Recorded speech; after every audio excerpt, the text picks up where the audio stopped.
rufaa hiyo basi kuwa wataeleza mahakama ya rufaa ambayo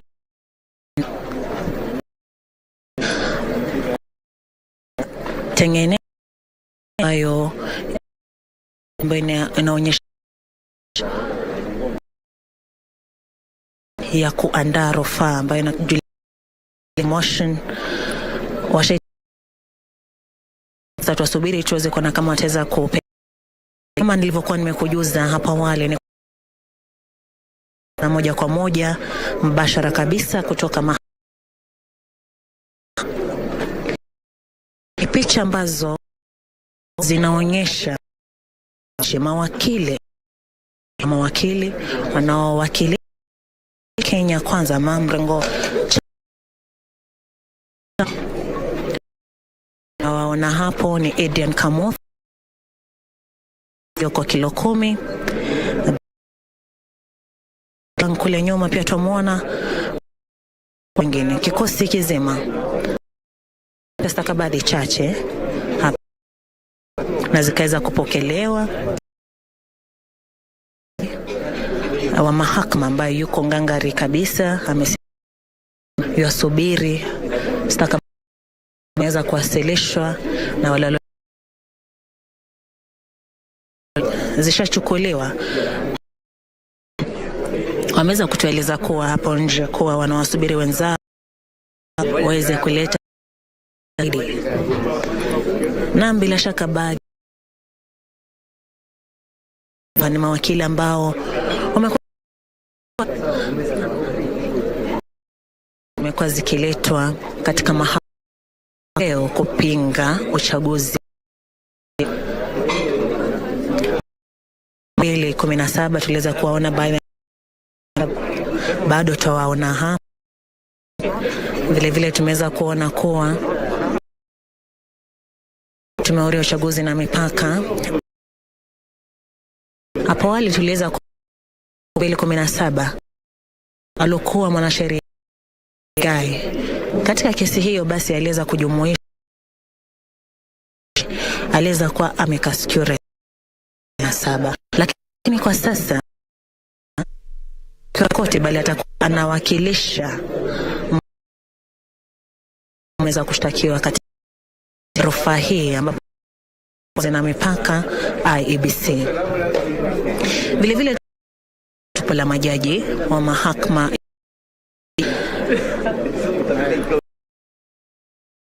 isipokuwa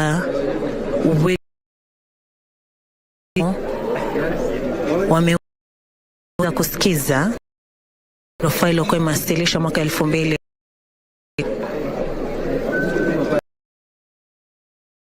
kwa mwaka huu alikuwa ni David Maraga, Takome. Vile wapo majaji ambao wameweka rufaa takriban 2 za kupinga matokeo ya uchaguzi. Kwa sasa ni ruhusiwa na Wakenya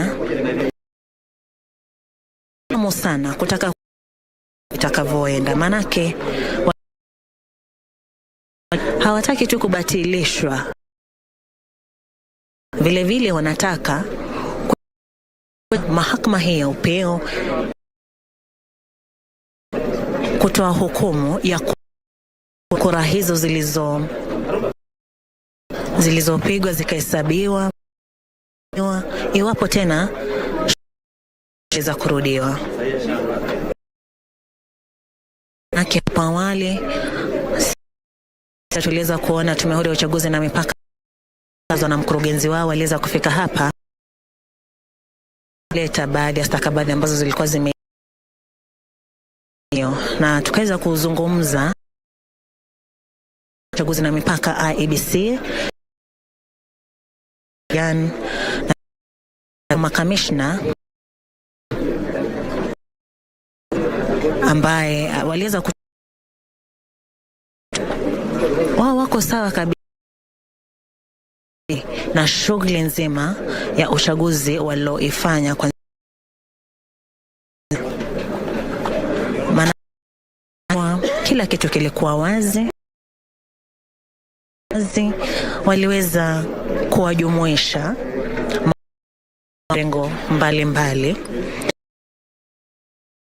Sasa hawaoni dosari yoyote kwenye shughuli hii kukamilika,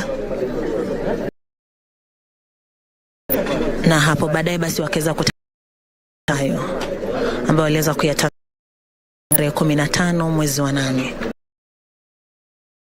kabisa kuwa kesi wataweza kushinda. Azimio ulisema kushinda. Wanasema kuwa wana uhakika pande zote zina imani. Sasa kilichobaki ama kilichosalia ni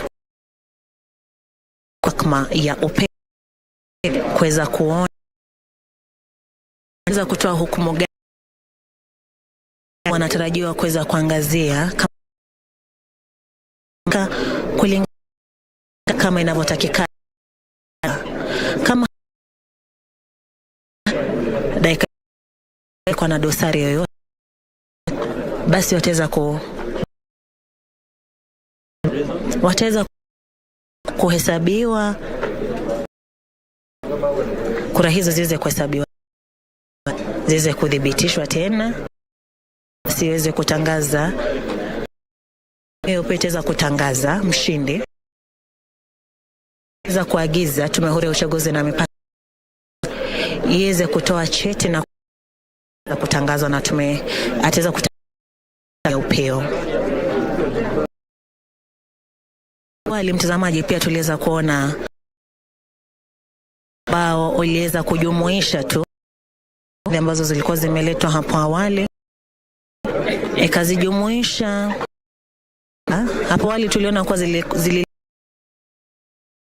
basi mmoja wapo wa mawakili wa Azimio ambaye ni Fred Orego, ambaye alitujuza kuwa ameweza kuzipunguza asi 30. Lita hapa kukubaliana katika stakabadhi mwisho na kupunguza na watu wengine 7 kwa sasa zimeweza kuletwa hapa katika mahakama ya upeo ya mrengo wa Azimio, ambayo naye kinara wa na mgombea mwenza wapo tu ya hizo rufaa 9 baliana na takriban rufaa za kuwasilishwa kati ya hizo 9, ila moja basi pinga hiyo za ambayo inajulikana preliminary objection. Hiyo rufaa ambayo ilikuwa na mwanasiasa Moses, manake wanasema mahakama ya za rufaa zinazohusiana na vilevile ya rufaa ambayo imeweza kuwasilishwa na haihusiani kabisa matokeo ya urais. Kwa hivyo wanaiomba iweze kutupilia mbali rufaa hiyo ya ondolewa, na vilevile ona kama imejumuishwa katika stakabadhi za ambayo na mziki ambaye kwa siasa Ruben Kiga alikuwa yopinga matokeo mwezi, akisema kujumuishwa. Kwa hivyo akasema basi ukuwa halali hao wana walowania Odinga, William Wahiga Mwaure, na vile vile basi Kagame yeye hakuweza kukubaliwa kuwania. Shughuli nzima lishwa na uchaguzi mpya uweze kufanyika. Picha unazoziona hapo hao ni mawakili na Kithure Kindiki na Kioko, na pale kando pia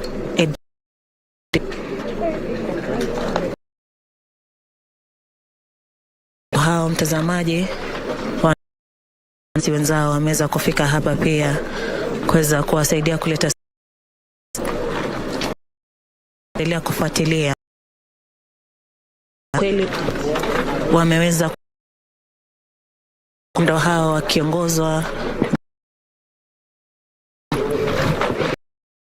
Tulipokuwa pale alikuwa ionekana sana akiweza kuongoza mgongo wa Kenya Kwanza, Duncan Ojwang,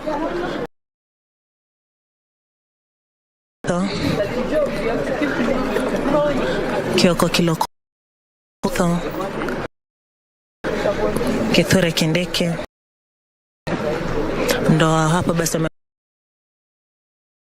wakisubiri zao. After the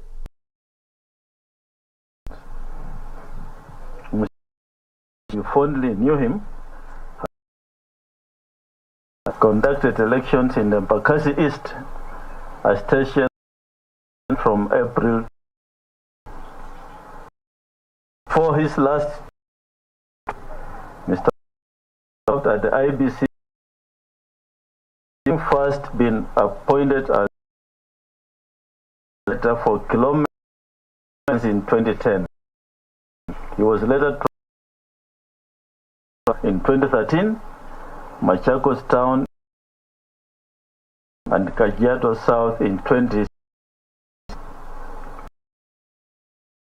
Mons as capable and competent officer, a very effective action official, amiable gentleman, a family man, and not just paid the in the IBC a huge resource become able. In the first half of the last century, wrote a novel titled The Bell Tolls. That in this country, this question seems to be for the election of the IBC. Ask and I wonder, election officer be my election. Whose gods do we performing our ladies and duties seriously?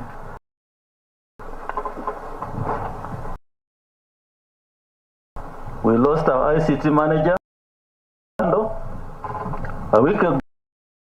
We have lost Daniel Michaud, who now lays the nation. Is that they serve this nation from their workstation. It's rivalry, manship of good men like Mushoka before him. Fellow countrymen, we can working for IBC a place where honest will shine. Our job is to prepare, not to of our murdered staff members.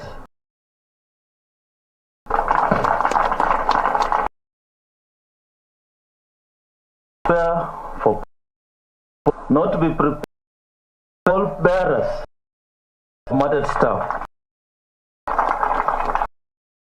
It defies logic that and technology that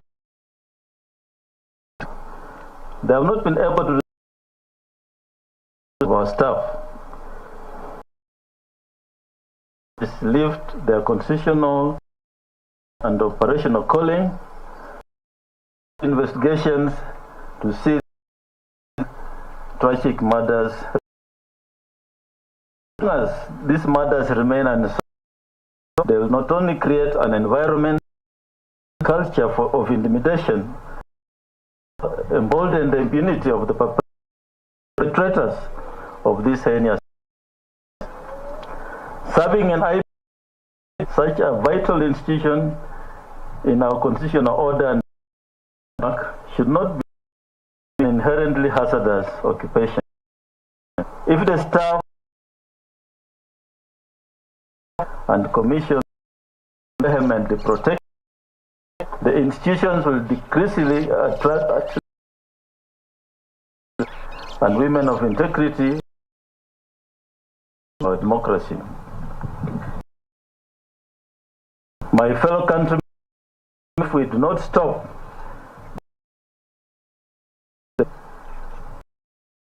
surely toll for institutions and the failed state, and we believe that ours is a country of law.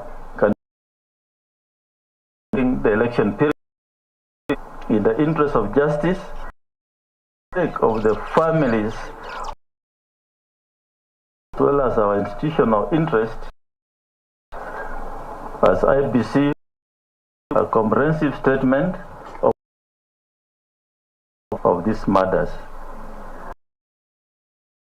Execution of IBC officers fits into an unfortunate pattern of harassment of IBC staff. In this general election, staff reached a very in an incident never Commissioner Molu and Mr. Self were physically assaulted and injured at the National Tallying Center of Kenya. These shameless attacks offenses were perpetrated by persons regarded as in the full and the whole world for crimes committed against office holders seen. Further to date, our defenders condemned the bombers of Kenya in August. Leadership of IBC public was heavy security. One cannot begin to imagine the suffer or corners of the country. The General of Police, Director of Criminal Investigation, and the Director of Public Prosecution to investigate the perpetrators' offenses geared towards subverting the will of the IBC staff. About the attacks, their persons and families, intimidation that can only be termed as abductions. Our presiding officer, Mr. Mohammed Kanyare, was shot by leading to amputation of his leg. And we wish him a quick recovery, solace in the fact that his life was. It must not be lost to the litany of woes that some members and staff have in the course of their duties. We have been subject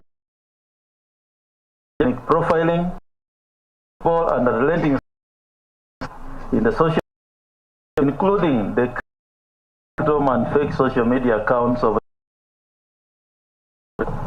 we have incessant verbal and harassment and the henchmen. We are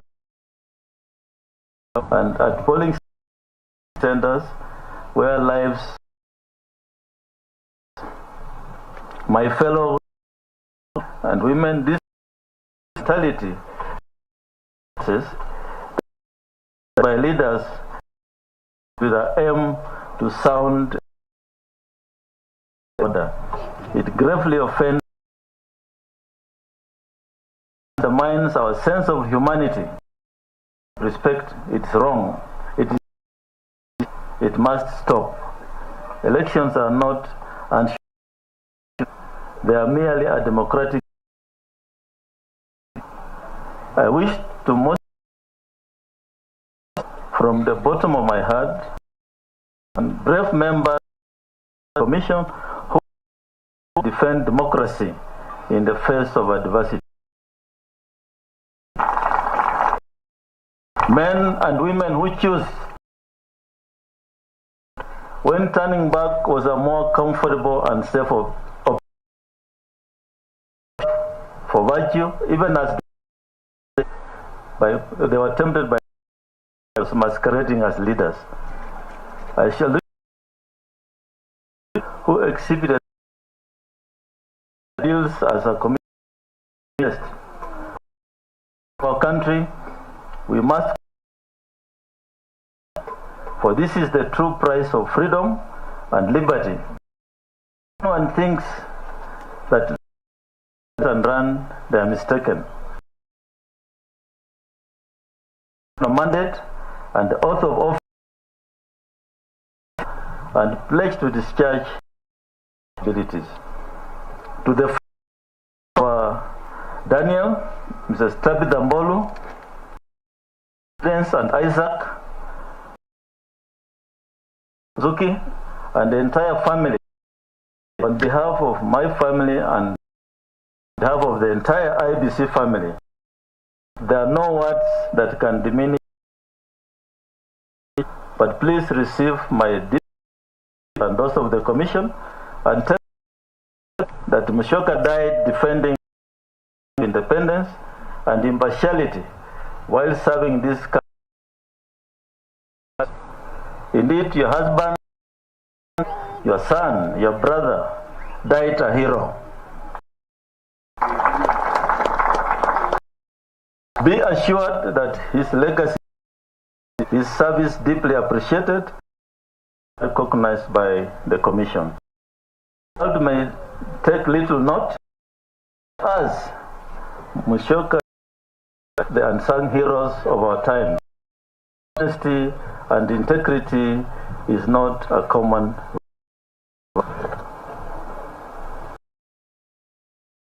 I have told for Musyoka and Musando before him, this is the Inspector General of Police, investigations and DP at every general election. Immediate and conclusive action shall surely toll for this country, democracy, its constitution. Daniel Mbolu Musyoka raised. This is a message from the Commission. I now request a message from the Commission family and ask that we be allowed to go back to Nairobi.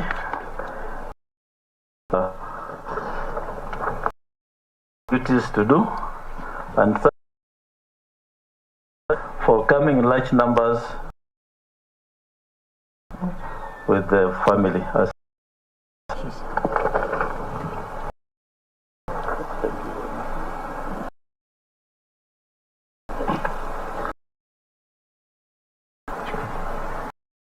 Thank you. The ambassador to release. Asante and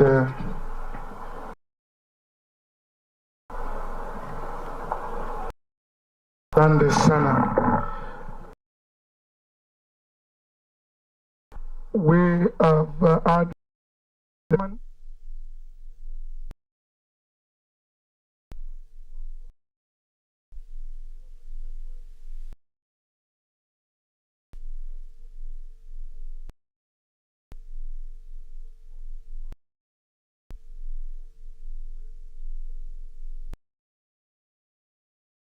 amekuwa katika mazishi afisa walo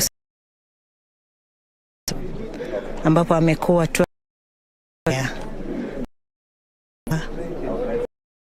huru ya uchaguzi na mipaka wanafaa kulindwa yote na vile vile mauaji ambayo yanatokea. Basi kando ni kuwa bado tuendelee zaidi ambazo zinatarajiwa ziweze kuwasili, na hapa awali tumeweza kuona zaidi ya wale ambao walikuwa hapo awali. Tumemwona kala mkuu wa mrengo wa Kenya ameweza kufika, vile vile tumemwona kile kivuta wanasiasa ambaye vile vile kwa sasa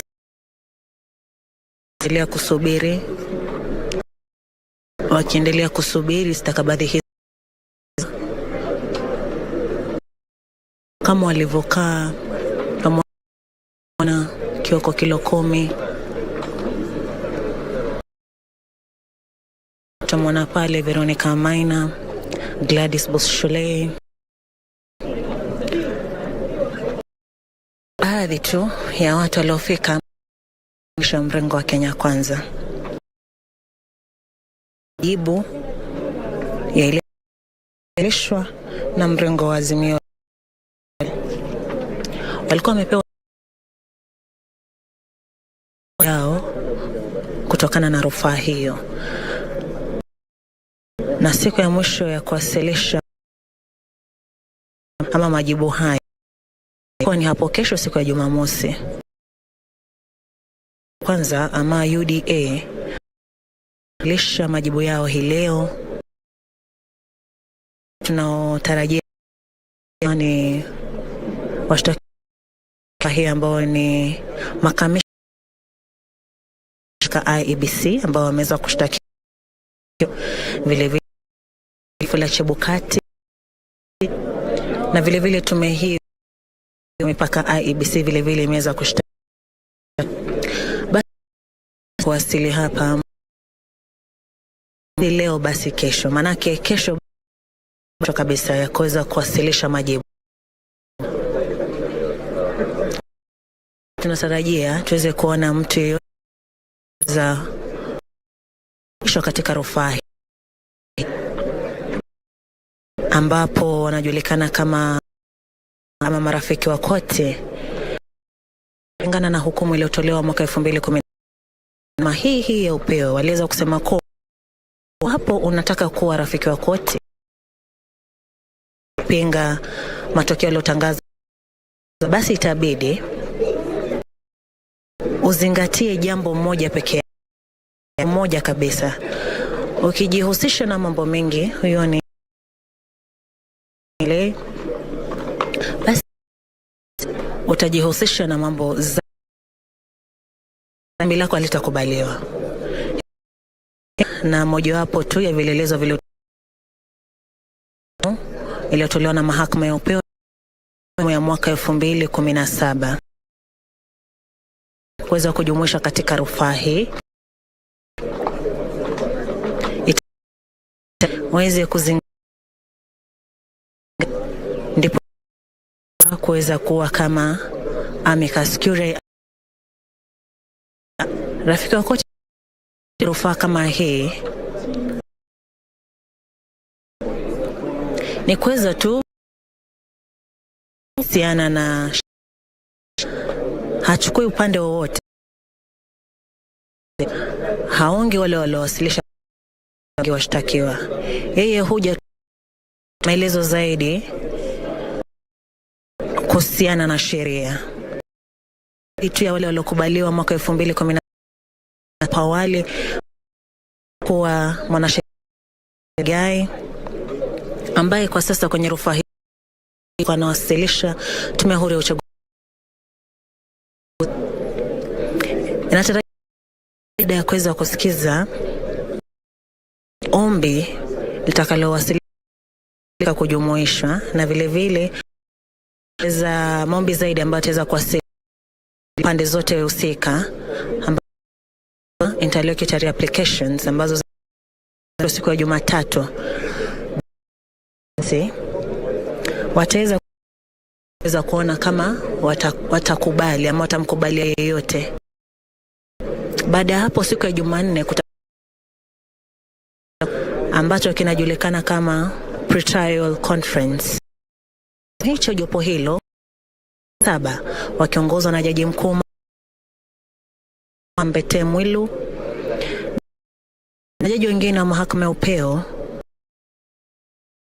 Ndungu, Ibrahim Mohamed, Smokin Wanjala. Basi na baada ya kutoa tu itaweza kusikizwa, wataweza kuwa na muda gani kuweza kuongea, kuweza kujibu kwa kikao hiki. Basi hii kutanza rasmi. Hii kunatarajiwa kuweze kuanza ama Jumatano.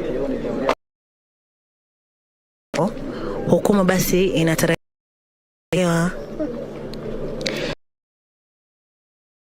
tarehe 5 mwezi wa 9. Katika kusikizwa itaweza kusikizwa alipo hapa katika mahakama ya Milimani. Hilo basi tuliweza kupewa ratiba na vile vile umma ilani na kwa wale ambao wataweza kukubaliwa kuweza kufika Milimani ambapo na kusikiza rufaa hiyo. Wale ambao wanatarajiwa ni mawakili, wale waliowasilisha rufaa na vile vile wanahabari za kuambiwa usije kesi hiyo vile katika vituo mbalimbali, kituo rasmi, kituo cha kitakuwa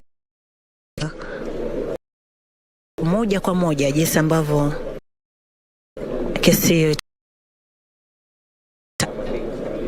vile vile kuwa hapo kesho. Basi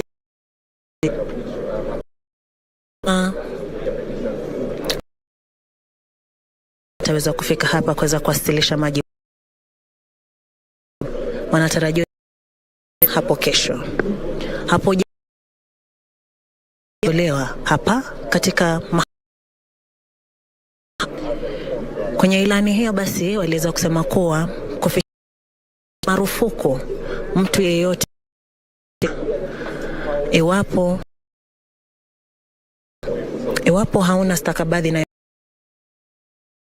hili kufikia hii leo tunataka kuwasilisha, itabidi ameenda katika ili kuweza kuwasilisha ama dharura kabisa hadi inabidi kwa kibali, na kibali hicho basi ndicho kitaweza kumruhusu kuweza kuingia hapa. Hapo hauna kibali basi kuja hapa, manake kilia kwa sasa zinasikizwa kwa kidijitali. Kesi nyingi zinaendelea kwa njia yao ambavyo vilikuwa kwa wazi kwa imani vimeweza kulingana na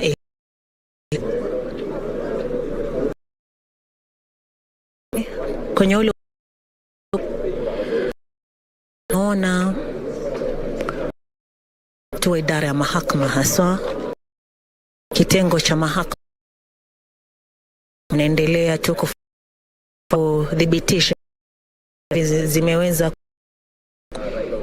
wakeza kupitia. Tuliweza kuona kwa Veronica Maina aliweza wakaweza kujiunga na baadhi ya mawakili hapa, akiwemo kitambo wa idara ya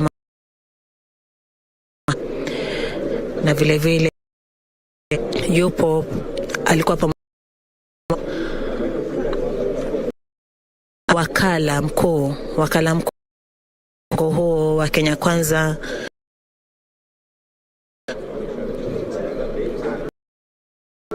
vile vile tumwona wakili Kioko Duncan Ojwang,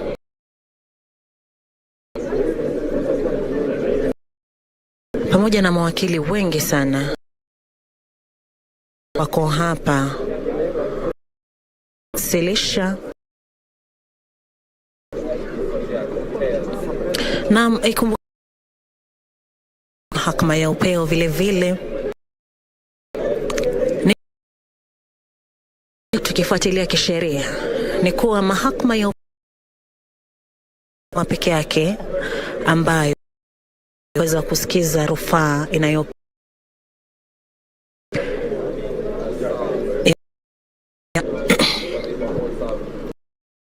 pekee ambayo ina jukumu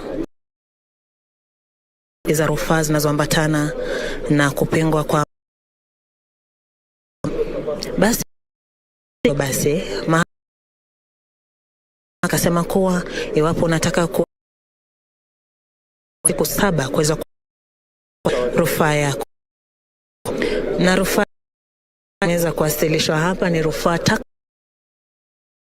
inaweza kuwasilishwa na kiwemo azimio moja na zingine 8. Vile vile mrengo huu moja ambao uliweza kuwasilisha rufaa yake, mrengo huu Raila Odinga, Mweza Martha Karua, wale vile stakabadhi zaidi. Stakabadhi hizo basi wanaunga tu mkono nyingine ambazo wanaunga mkono hizo rufaa zingine wasilishwa, japokuwa ile mojawapo rufaa ambazo kubaliani nazo ni rufaa ile wasilishwa. Basi tumeweza kwa ambayo inajulikana kama preliminary objection.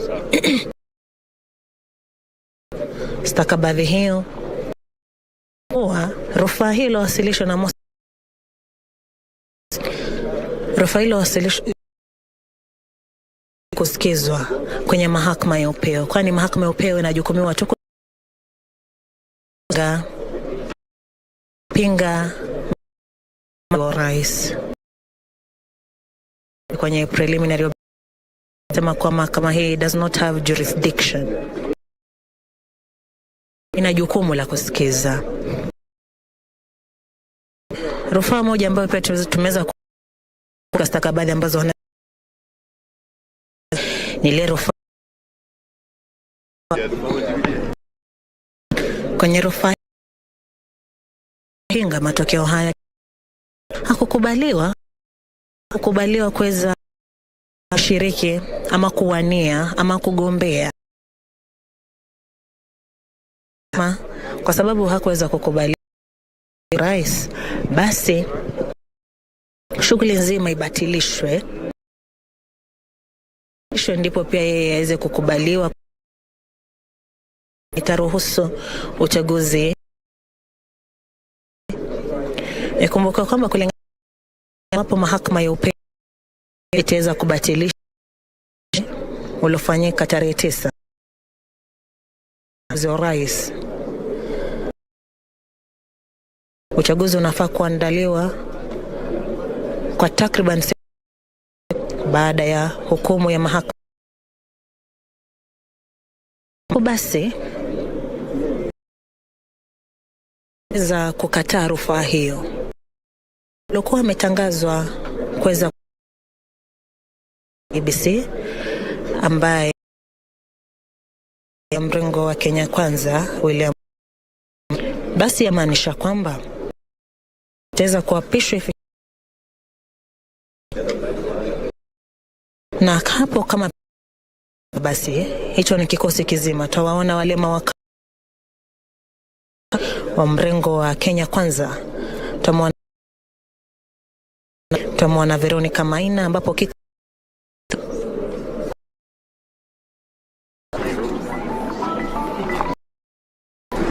Kithure Kindiki la mkuu ama chief agent kwa naibu wake assistant chief agent, na hapo wawili ni Kioko Kilokomi anaoingia ni Gladys Boss akienda kujiunga nao pale tu anapiga gumzo akiweza zaidi pale tumuona kivuta kibwana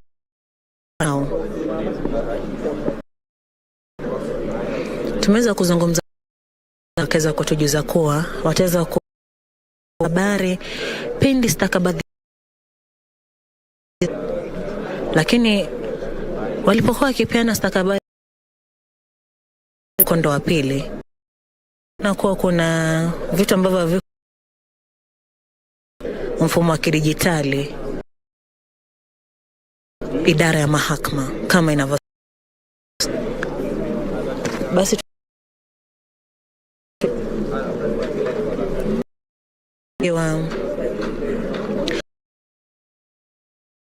wameweza kuweka zinazotarajiwa ama zinazohitajika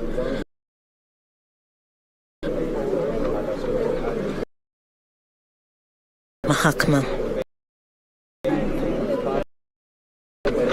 Wanazo katika eneo hili, kinachofanyika ni kuliwa ili wa idara ya mahakama, registrars, deputy registrars ambao wapo katika eneo hili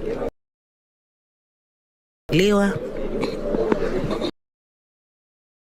inaweza kukaguliwa. Baada ya kukaguliwa, basi zinapelekwa katika ule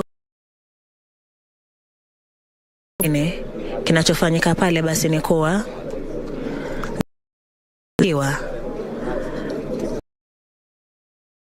kama zime baada zinaweza kupitishwa ni kwa zinaweza kwa mhuri basi wa idara ya mahakama zinachukuliwa na mahakama. Basi yote inayo vile ukiweza kuangalia hapo ni kwa wale ambao wameshika dawa hapo, waona polisi, idara ya usalama vile imeweza hili kuhakikisha kuwa usalama unaweza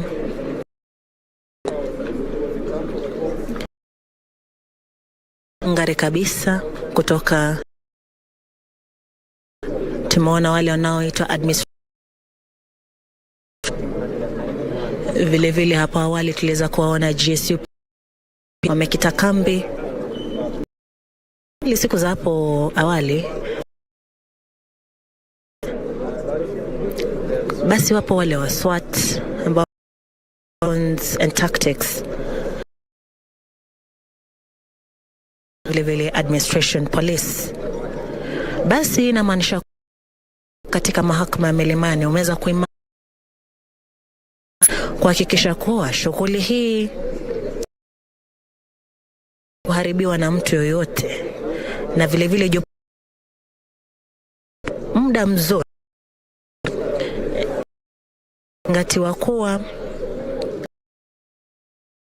wanafaa kufuata 9 wanafaa kuwa washatoa huko. Ukiangalia pale nyuma basi waona tu hao ni baadhi tu wasajili ambao wanafutika ya mahakama ya upeo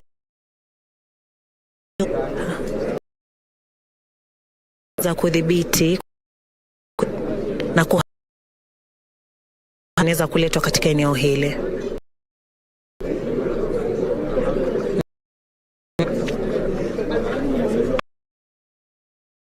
Hao kutoka kwenye wapo na kuingia sehemu inayostahili kutozua rabsha eneo hili ili kuweza kufanyika kwenye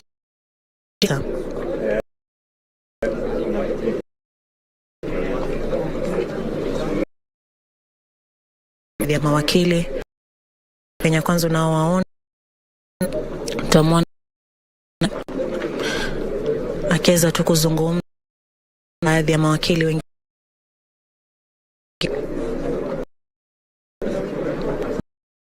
stakabadhi ziweze kuletwa.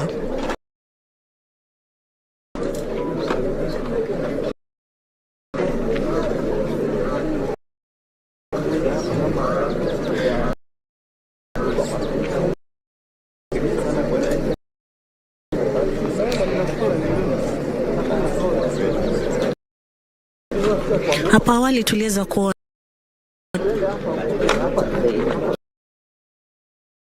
za kuleta stakabadhi ukiwa na lori limebeba stakabadhi zao za hiyo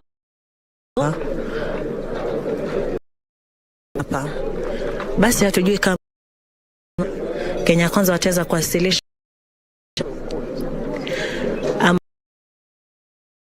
ikilinganishwa na hapa asubuhi. Basi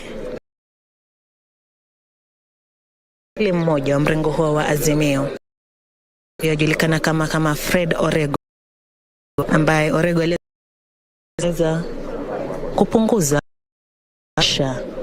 hilo lori zima hapo awali, stakabadhi hizo kupunguzwa na kuweza kujumuishwa zikiweza kutoshea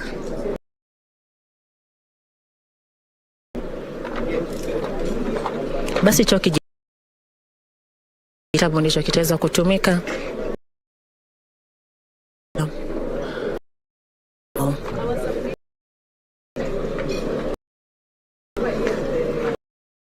kama unavyowaona Boss Shule Kindiki. Baadhi ya stakabadhi zaidi zimeweza kuletwa. Basi muda si mchache tutamwona mahakama atafika. Basi mchache naweza kuona zikikagua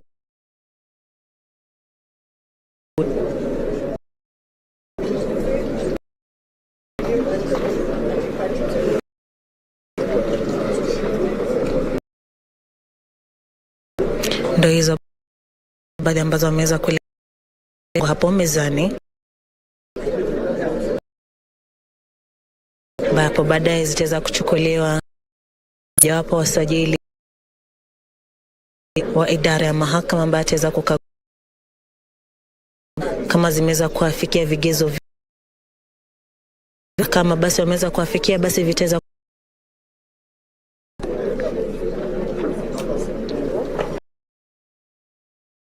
ikilinganishwa na jinsi ambavyo hiyo mrengo za mrengo wa Azimio linganisha tu na jinsi ambavyo wanawasilisha, naweza kuona tofauti. Manake Azimio wao basi moja zote, lakini hapa to majibu yanayoletwa na Kenya Kwanza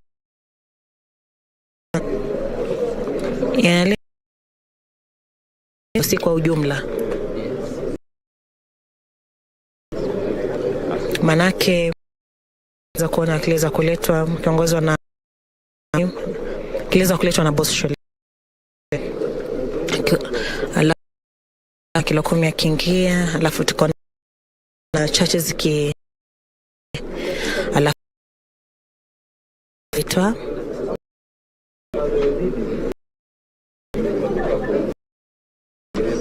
tusubiri tuone tu hapo.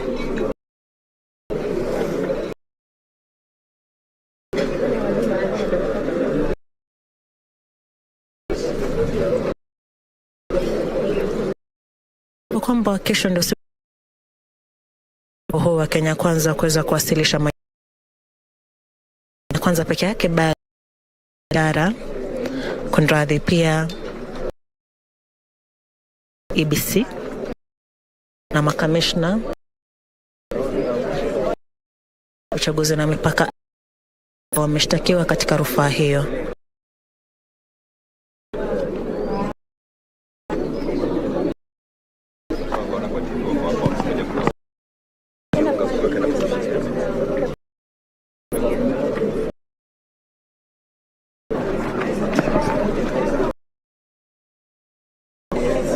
Ndio hivyo mtazamaji, hizo zikichukuliwa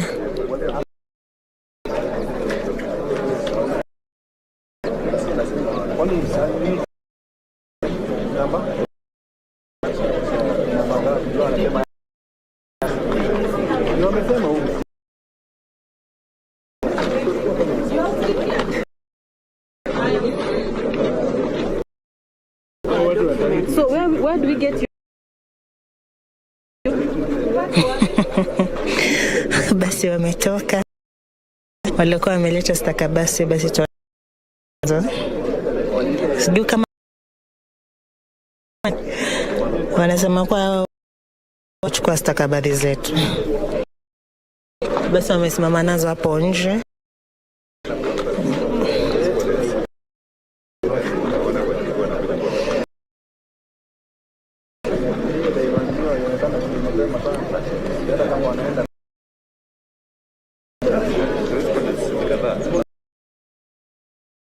Kulingana tu na baadhi ya stakabadhi ambayo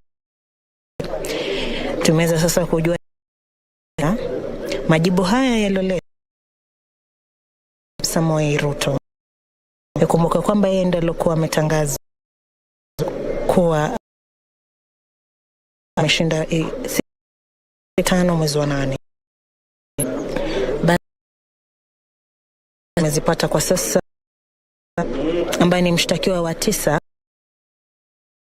Raila Amolo Ruto ni mshtakiwa wa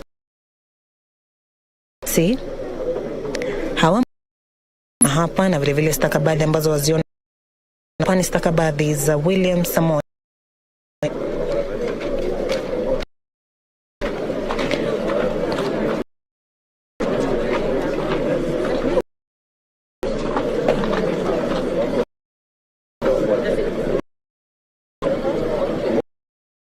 Kupitia stakabadhi hii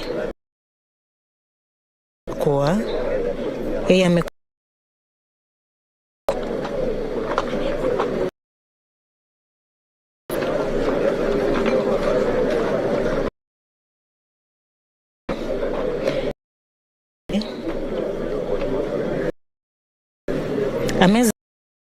kuangalia rufaa zilizowasilishwa wa Azimio. Anasema kuwa hapa awali kuwa naibu rais alikuwa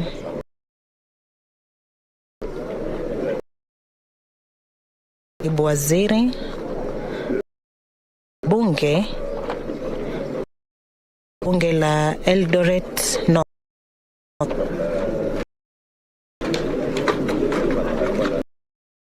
Huyo ni wakili Duncan Ojwang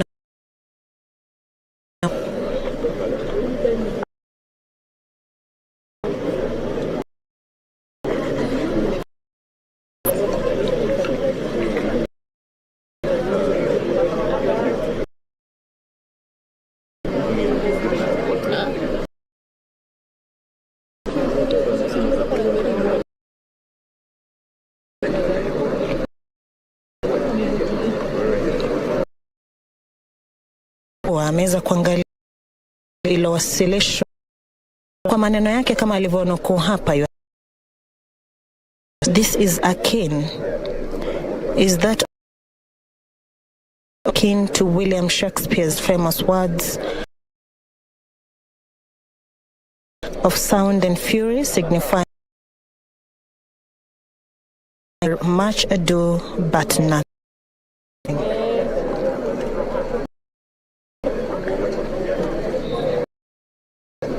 Anasema rufaa hilo wasilishwa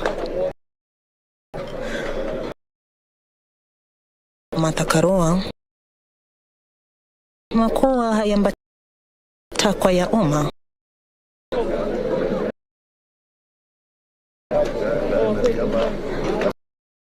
Sema kuwa na mshutumu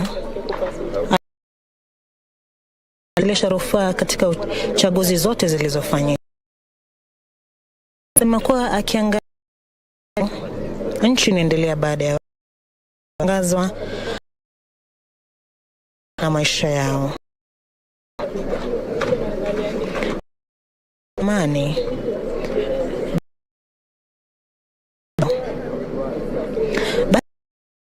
majibu yake pia anasema matokeo yaliokuwa yametangazwa tarehe 10 kuwa ama hiyo na wakili hao wamesimama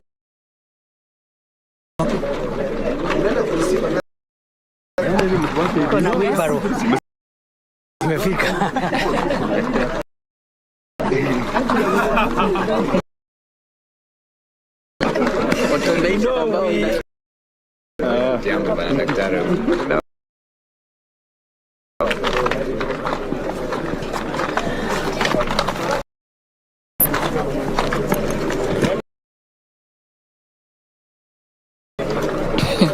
na mtazamaji hapo akitoka nikidhani alikuwa anasema tu kupokea stakabadhi ambazo zimeweza kuleta hoteli ama wheelbarrow, lakini nadhani alikuwa tu ni utani. Hizo mtazamaji.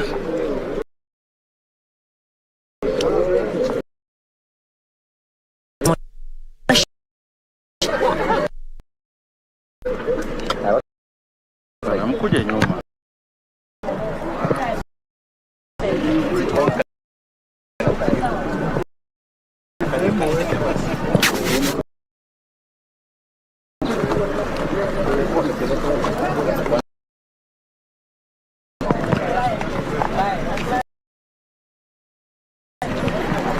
Hello?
Na mizoto ni baadhi ya stakabadhi ambazo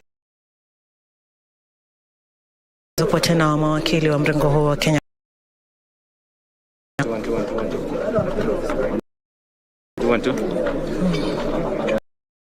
Leo zakaguliwa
Bila shaka mtazamaji, hao ama hizo zimeweza kuwasilishwa hapa wakili zaidi wa mrengo wa Kenya Kwanza na vile vile Elias Mutu fika hapa kuweza kuleta stakabadhi zaidi.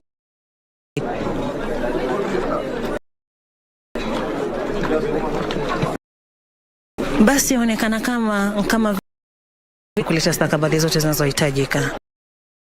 Wanaendelea subiri kuweza kuona kama stakabadhi na vile vile kama basi hazitaweza vile vile kuweza kuleta, manake tumemsikia Gladys Boschole akisema ni hapo kesho ya siku ambayo anafaa wasilisha majibu yao. Hapo katikati kile Elias ambaye aliweza kuleta Wilfred Nyamo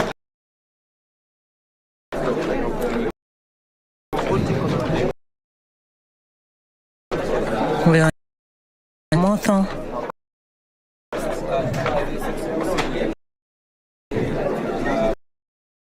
bila shaka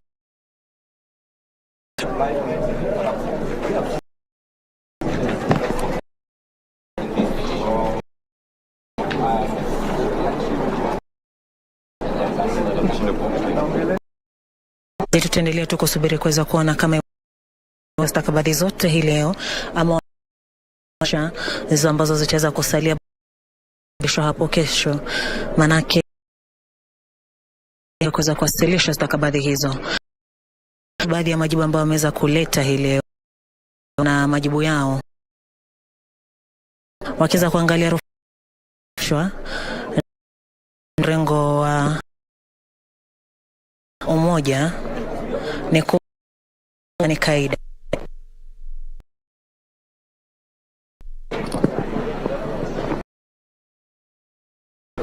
Basi wanaona ama wanaona mahakama ya upeo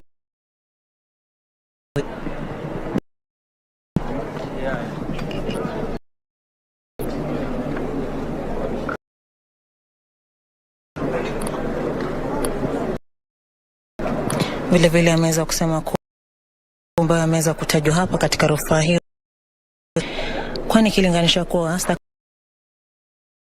ambazo zinawasilishwa hapo na basi tutakuwa tukipitia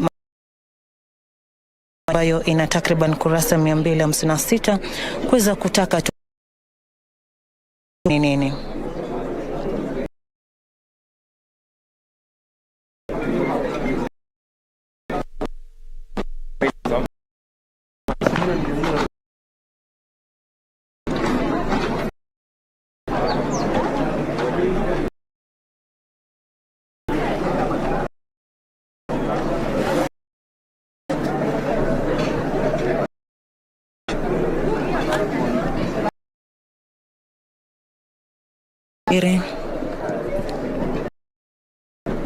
Tuweze kuelewa ama kujua iwapo wataweza kufanikiwa kuwasilisha stakabadhi zote hii leo.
By the IEBC.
Elections and there is the IEBC, while we need verify constitution.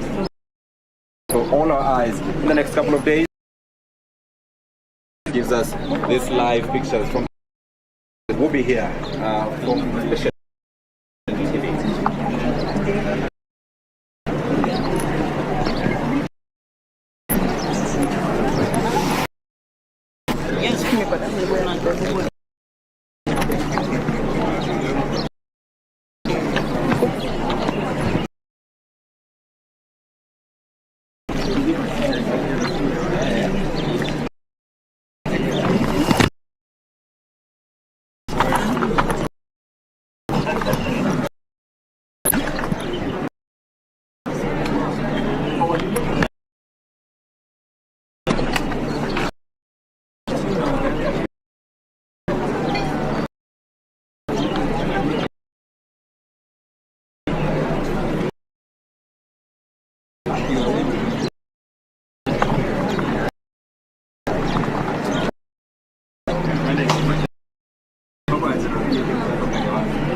za maji.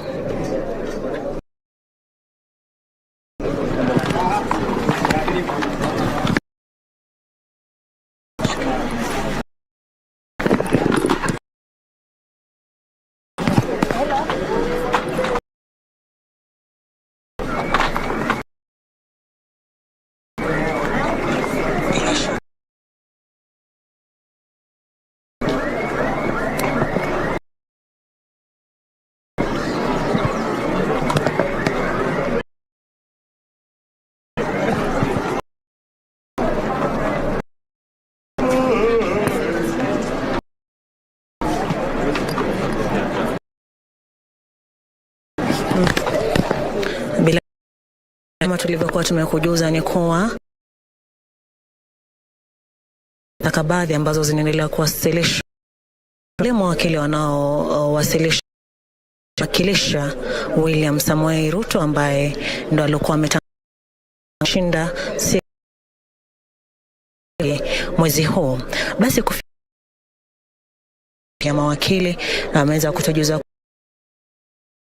majibu ya ambayo kama vile mbili hizo hapa na ongea na wanahabari kirasmi yale mambo ambayo hiyo ambayo iliweza kuwasilishwa mrengo wa Azimio tu kufuatilia kwa kitakambi hapa kwa sasa ni Fred Nyamu Takibwana Kitu vile vile Veronica Maina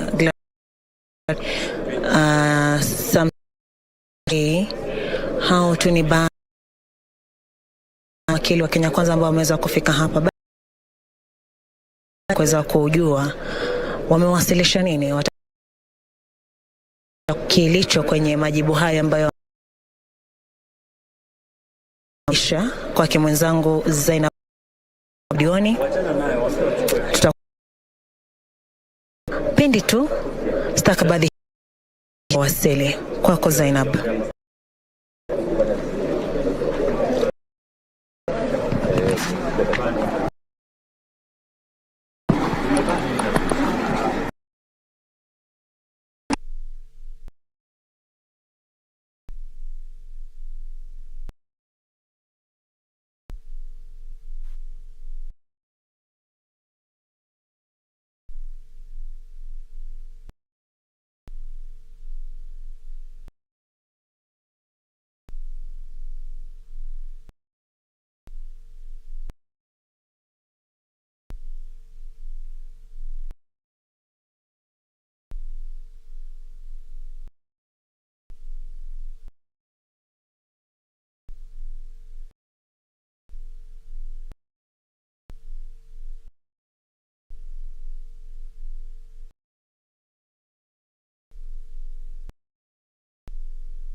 Not always be too serious.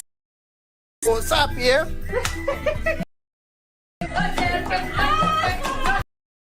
To take some time off and laugh and down with lots of laughter. Who is who? Attire like no other. Bring it on.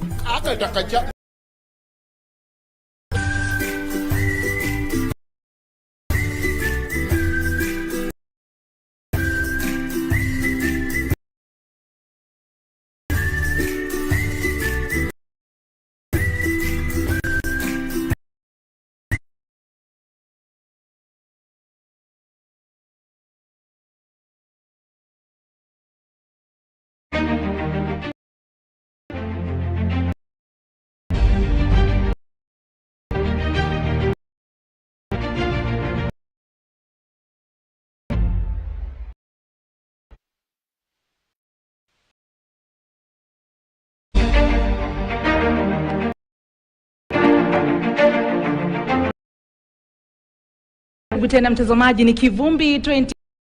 Hapo hii leo tunaandaa mdahalo Kenya kuuliza maswali, peperusha bendera ya urais kwenye mrengo. Sasa hivi tumekuwa tukiendelea uchumi na ni utoe kwa ambaye ni mkurugenzi mkuu Consult kwenye biashara wadogo.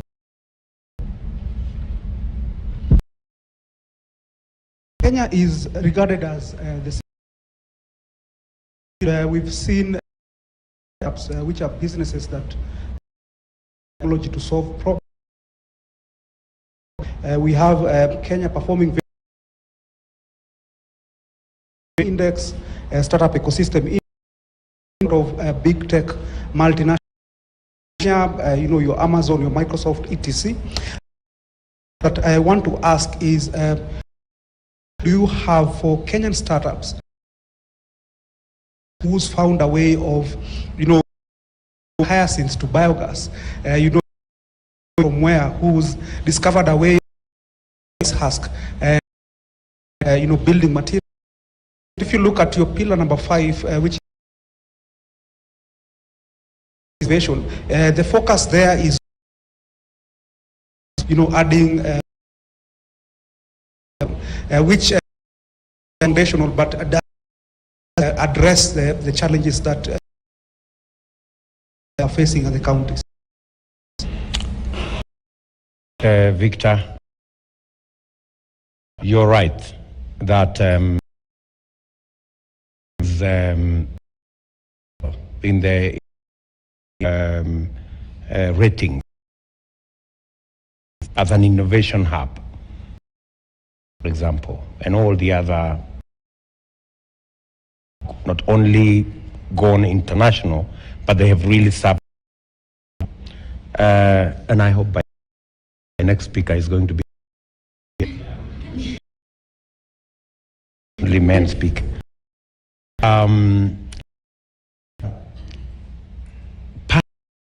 Scaling up, the innovation, they are there. I see it.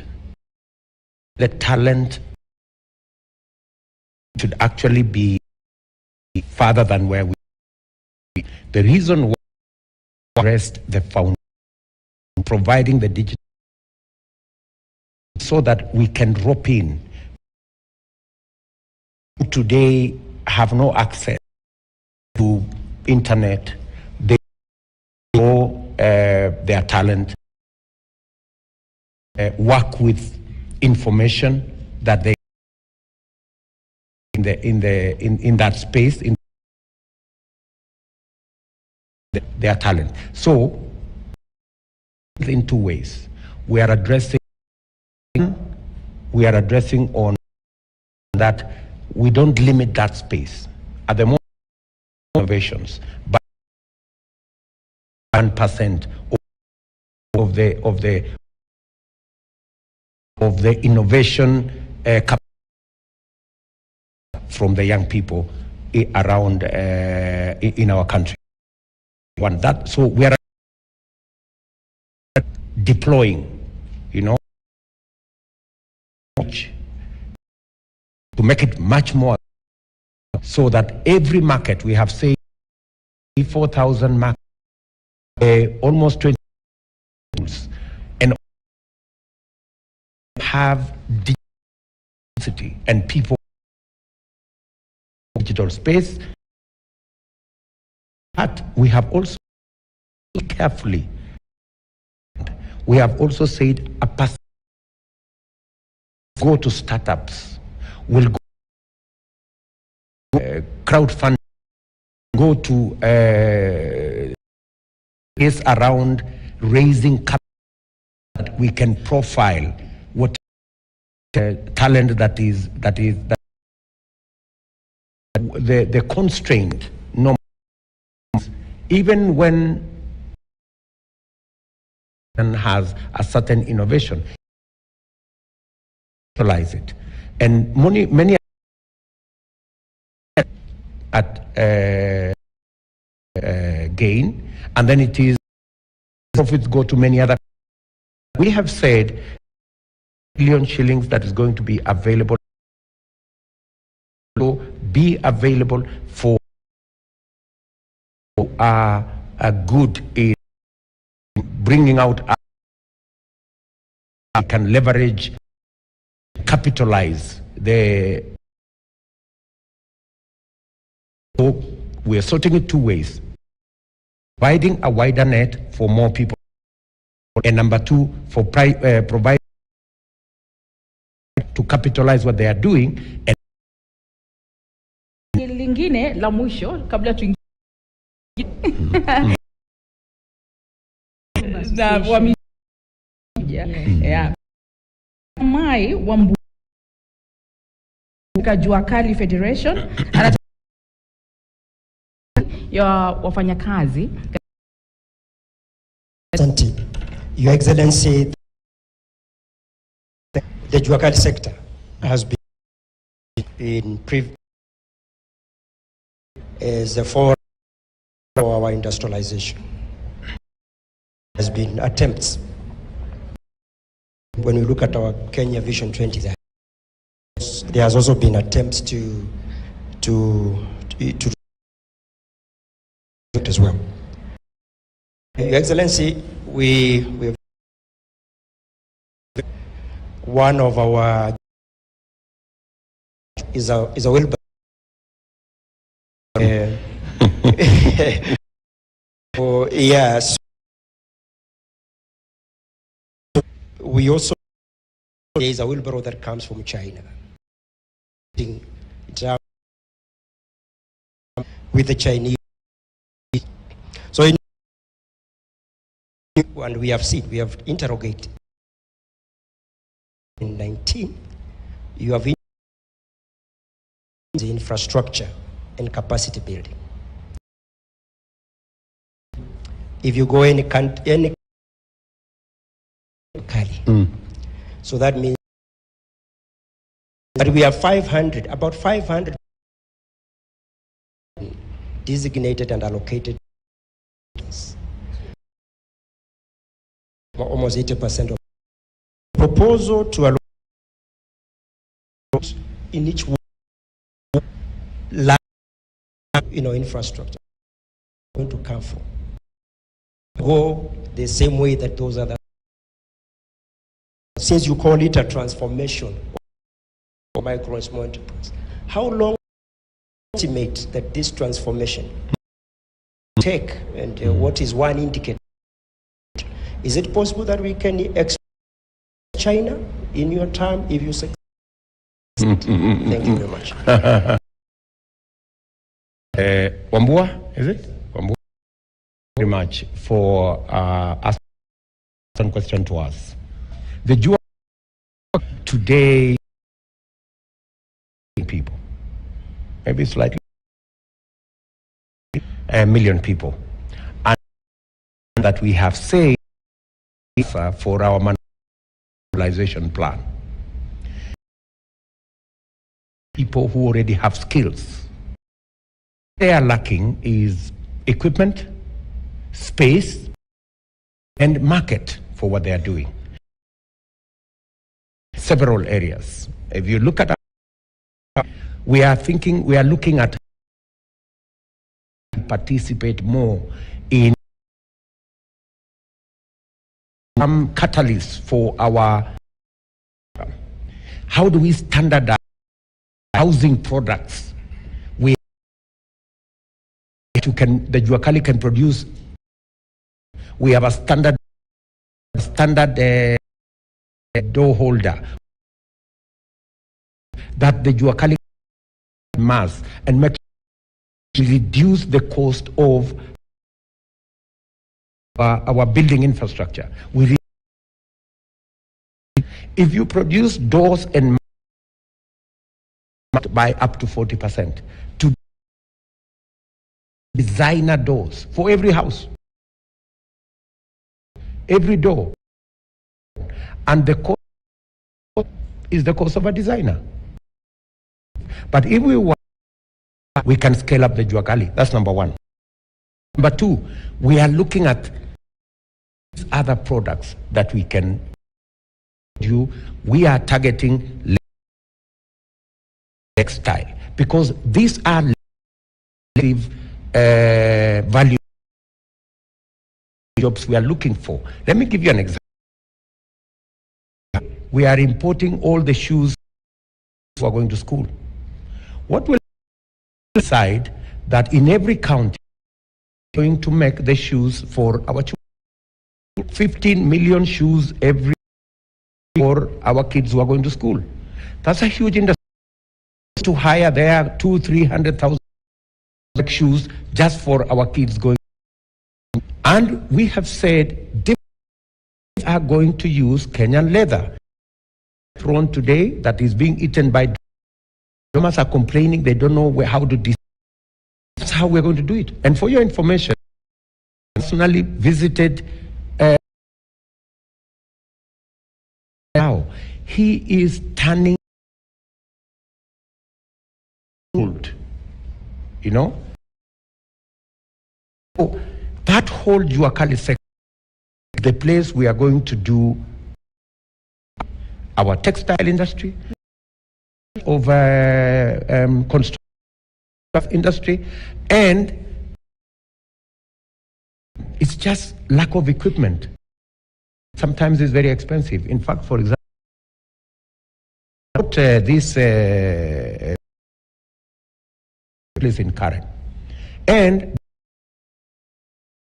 he just needed an equipment of 70 to bend the stick using his own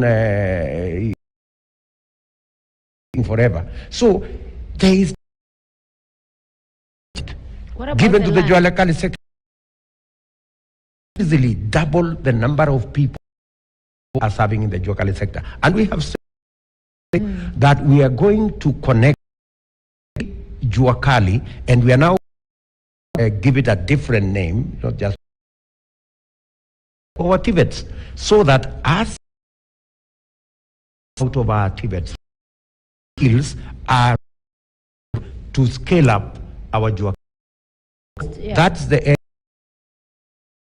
jobs, very big space, and it helps us with our program that is supposed to remember we are looking at is create jobs because 1 million young people with certificates and degrees and so that is our target. Where do we create the jobs? The leather value chain will give us the jobs. Those are our housing plan is going to give. About where the land is going to come from. What we are going to do is we is available at the moment. We go out of our way and buy land, designate. You know, these are. There is, you know, if you have to scale up, you not only buy the land, but where we have land, we will. You've seen it. We have talked about all the Juakali. Where we do not have land, we will build the infrastructure. With the infrastructure themselves can catalyze creation of jobs. For now, and you've talked about as Kenya Kwanza, if you were to get in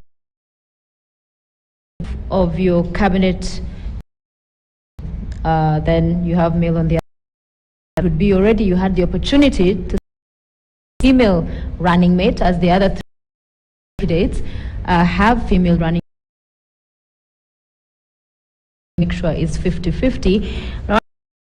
Now, Florence. that's Population Action International. 2 questions. I'm happy you've said I can ask 2 questions. Good evening. Actually, you talk about to power, that there's a mechanism to implement rule. You've been in government since you've said in your women will no longer have to get into government. What stopped you from then the other question also indicated commitment violence and gender-based violence in 20 the government of Kenya itself towards by 2020 about 12 commitments. As you are aware, 40% of who constantly are sexual gender-based, and we have the risk of child and FGM. Out of that, actually 3 personal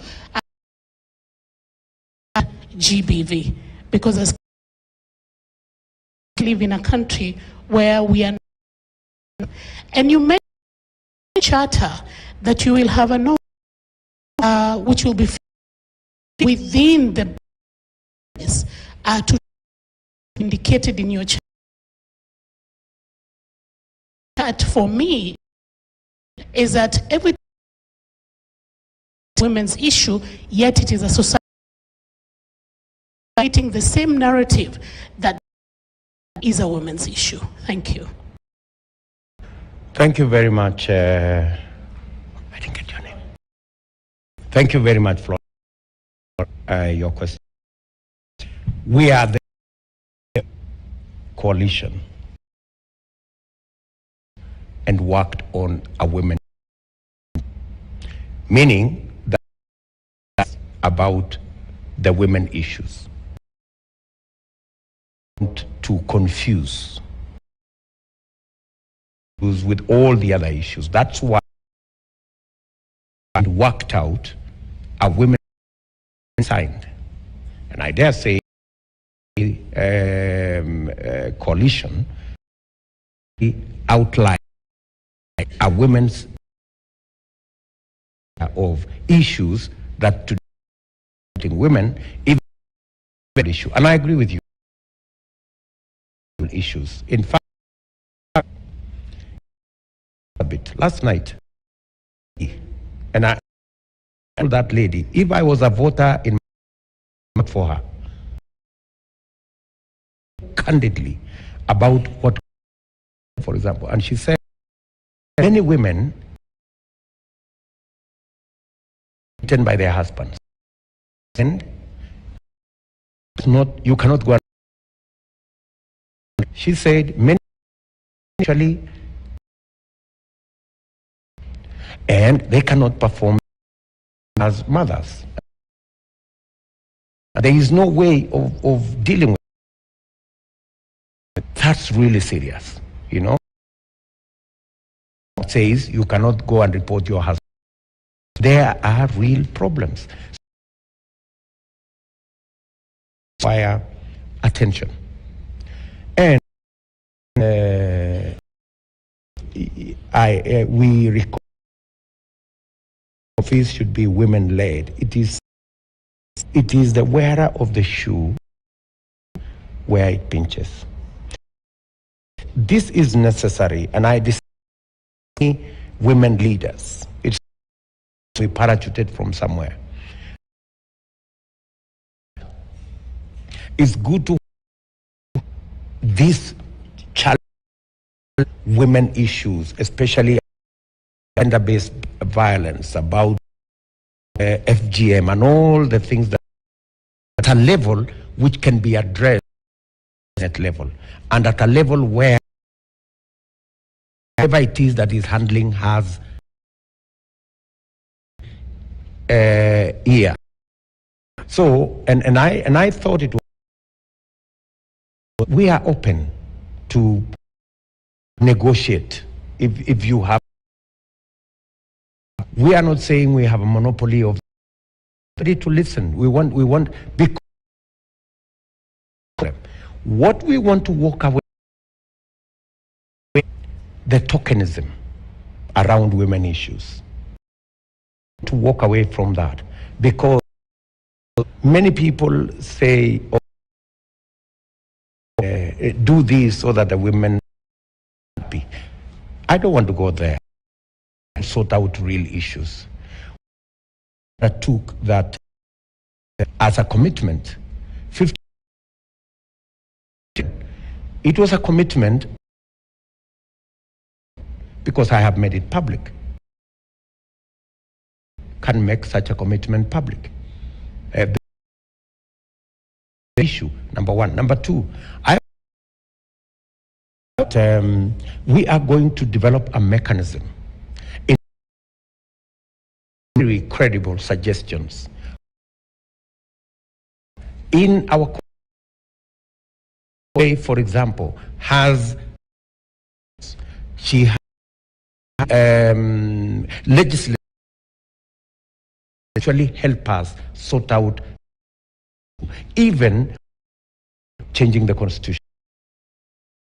That's why I agreed that we are going to have either what or hybrid of what, and I the first issue of two-third gender rule and the issues. You've asked me, I've been around for a while, why? Let me also tell you, when you are operating, coordinate to somebody else, and take head on when you. I have never been president. Yeah. That I am offering myself to be president as president of Kenya with a commitment made. I want to tell you, if you have the, I don't want to discuss whether there was or with sufficient political, it is easy to deal. Let me also give the only person say in Bomas, if you were to be a person who actually spoke for Bomas, many agreeing to National Assembly unit where they are their contribution is, you know, with, and it was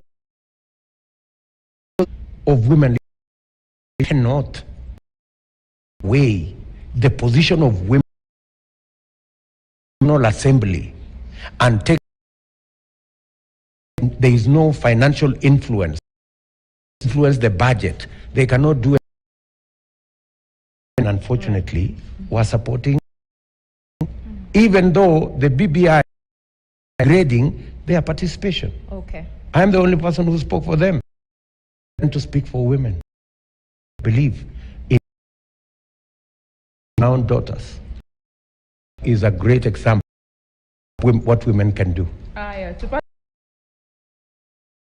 Soila, mshauri wa mipango za kibinadamu Kenya Human Rights Commission. Thank you so much. My around historical land in Japan, and I think back to refer I've just spoken about the SGR, and my justices, it excludes the communities from mainstream social spaces. In fact, justices cohesion. So then what is to resolve the historical injustices, which independence, and also the and displacement of people of Kenya. Back to the SGR question. Really lauded the project that has historical questions about that. And the Vasha as sometimes it loses because GR is placed. It's placed in the land I come from. And that land has this to have project isn't has been built over us, left unattended. Well lit, power all over. But 500 meters from the the community do not have power. SGR, enjoys water services. The community in the area have water. Of Matharau for the people. For me, if you ask me. To also see, we have been for them gone to the African claim the right.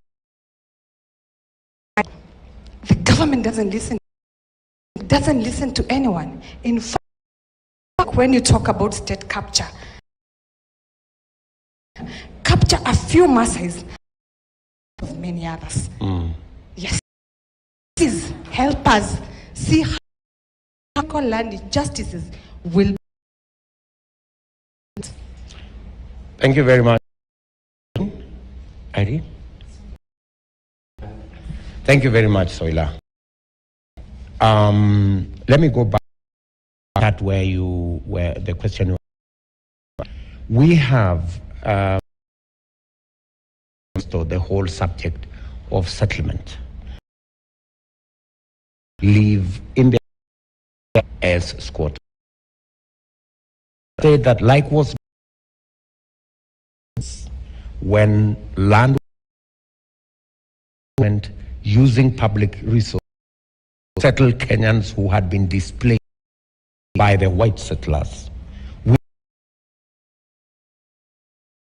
We have huge tracts by people called absent, all manner of people, all manner of land. And an example is that we have just going to centralize that the colonial villages who have lived in colonial villages, these are people who are for land purchase so that they are settled and they stop living as squatters. 59 years after independence, we have said that plan process with million acres, in purchase, and we will. The settlement is in such a manner also creates quota. We don't also that we are going to plan. If you read through our manifesto, that plan has sufficient detail because we already detail in many other areas. That will extend to areas where we call injustices. View is a big problem. I don't want to say many speak to your member of parliament, yeah, if you speak, he knows what I have to support on that particular issue. I believe that what is going on there is, yeah, and they were given a little piece of land, the whole community was satisfied. That's what you've just said. So, and that is, land is supposed to be used to build the of an industrial city. Constitution gives government on how to acquire it. Through compulsory acquisition, it can be paid for value. Because even if government wanted money, they would come for public good. I would be paid just like everybody else. So that such does not take away the whole. I know there could be that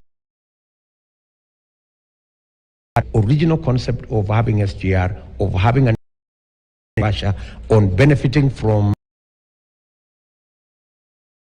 we get power at cheaper prices, that we use the steam there to grow so that Kenyans can have a decent. It is not. We can sort out the, keep the SGR alive. Right. Mambo maswala yanayohusu Tamwi Ibrahim Litho, dini ya Kiislamu na wakili.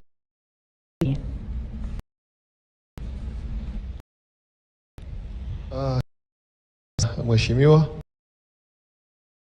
with me, Mheshimiwa, is a very emotive issue. I agree. I keep on saying that neither are you a Christian in Kenya. And that's why in the preamble of our constitution, proud of our diversity, religious and everything. And the constitution is the rights of everybody. Not lost to Kenyans, and especially that Muslim voter in Marsabit, in Mombasa, in my county, you made some times back an assurance from a Ruto is a Christian, and I have no apology. Dogo to keep when you're the minister, had also a certain stand about it. As a lawyer, I know that small person at the grass, and niuliza maswali mengi as I go around also. But I'm assured under a of our rights. Tonight I want Muslim voter there. Thank you, Your Excellency. Much, Sheikh, for bringing out. Was some of my competitors to twist it to better moment. On that I made that, I was in Embu. And that statement when I was, and in the same day, I came to do afternoon, the same. And when I was in that of a Muslim, I corrected my statement and I said, is a God-fearing nation. Because believer, but I find to to respect other religion.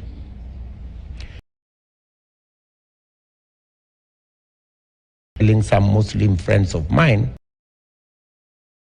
of inspiration. My Muslim sisters out their religion, their commitment. They spent time in observing their religion. They have time. I fast, but not as often. So, and I remember the statement that my bishop, you Christians, to your religion, we draw a lot of Muslim religion. Let me say,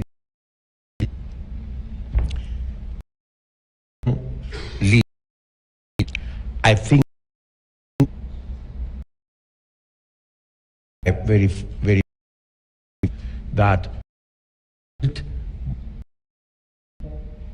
Muslim religious institutions, that's also true. Many mosques, madrasas. I have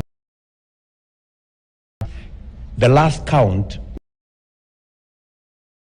together with many other friends, 600-700 million to build religious institutions in Kenya.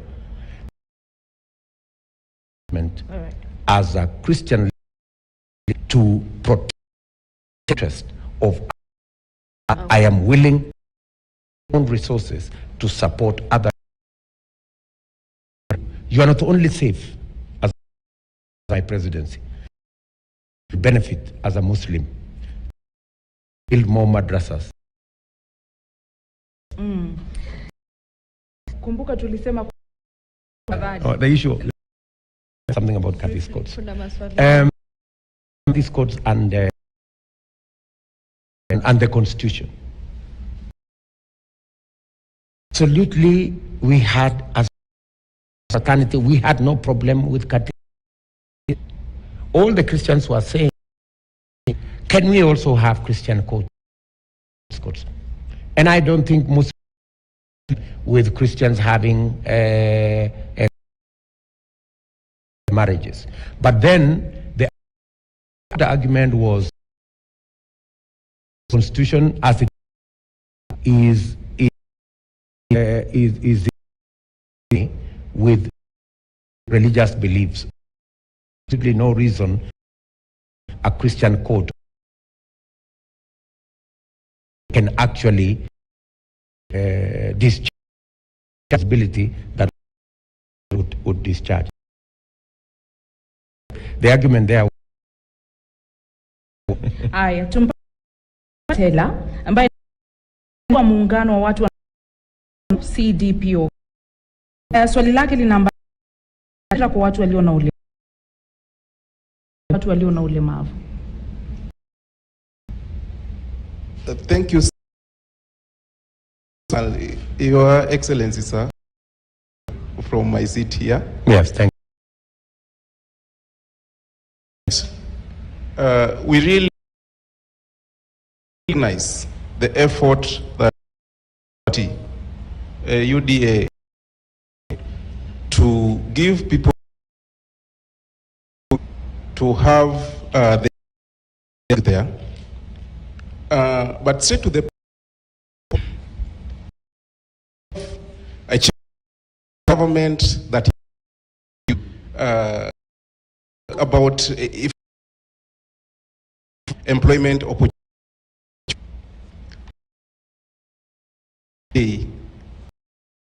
Even the 2%, I mean, 5% minimum threshold, yeah. Threshold.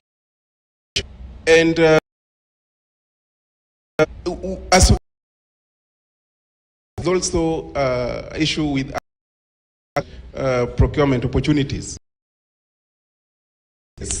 Persons with disabilities are together with, and they need to get again. Now, you become the president if we under affirmative that is 8 positions. Will your government employ to ensure that parastatals and persons with disabilities, that is as representatives as secretariat. Currently, only have 2 commissioners. Yes. So you can see things are not good. So what will be your strategy? This again. Brother, 4 things. Disability. We weigh of payment of whatever sort of disability to participate. We ended up for the 100 people disability, but our nomination. And the good, we actually have 3 of them who manage, and they are today candidates. I was in a constituent central Igembe this weekend with one of person in his ward who one. Number 2, we have taken the position as a coalition in making sure have space in our. As we talk today, the last 2 in the last election and the one, I think 17 counties actually set the threshold of the assembly. 20 had one disability. We have taken the that in our nomination, the first slot go to people with. We satisfy that particular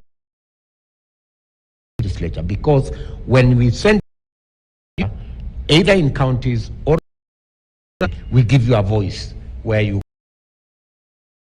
issues that affect people living with disability. Number 3, actually, my brother and myself, with living with this, work on a disability. We are the only coalition that sat down with the leadership with disability and worked out how we are going to deal with the issues and challenges that people have. In the very issues you have, percent threshold in positions. Right. Require people. At our charter, we have made the intentions we have and with disability. We are. Time is not on our side, but I can see the finish. So I want us to quickly very important area. Sijui kama wako hapa. So can I just of the High Court of Kenya and consultant on and policy. Karibu sana.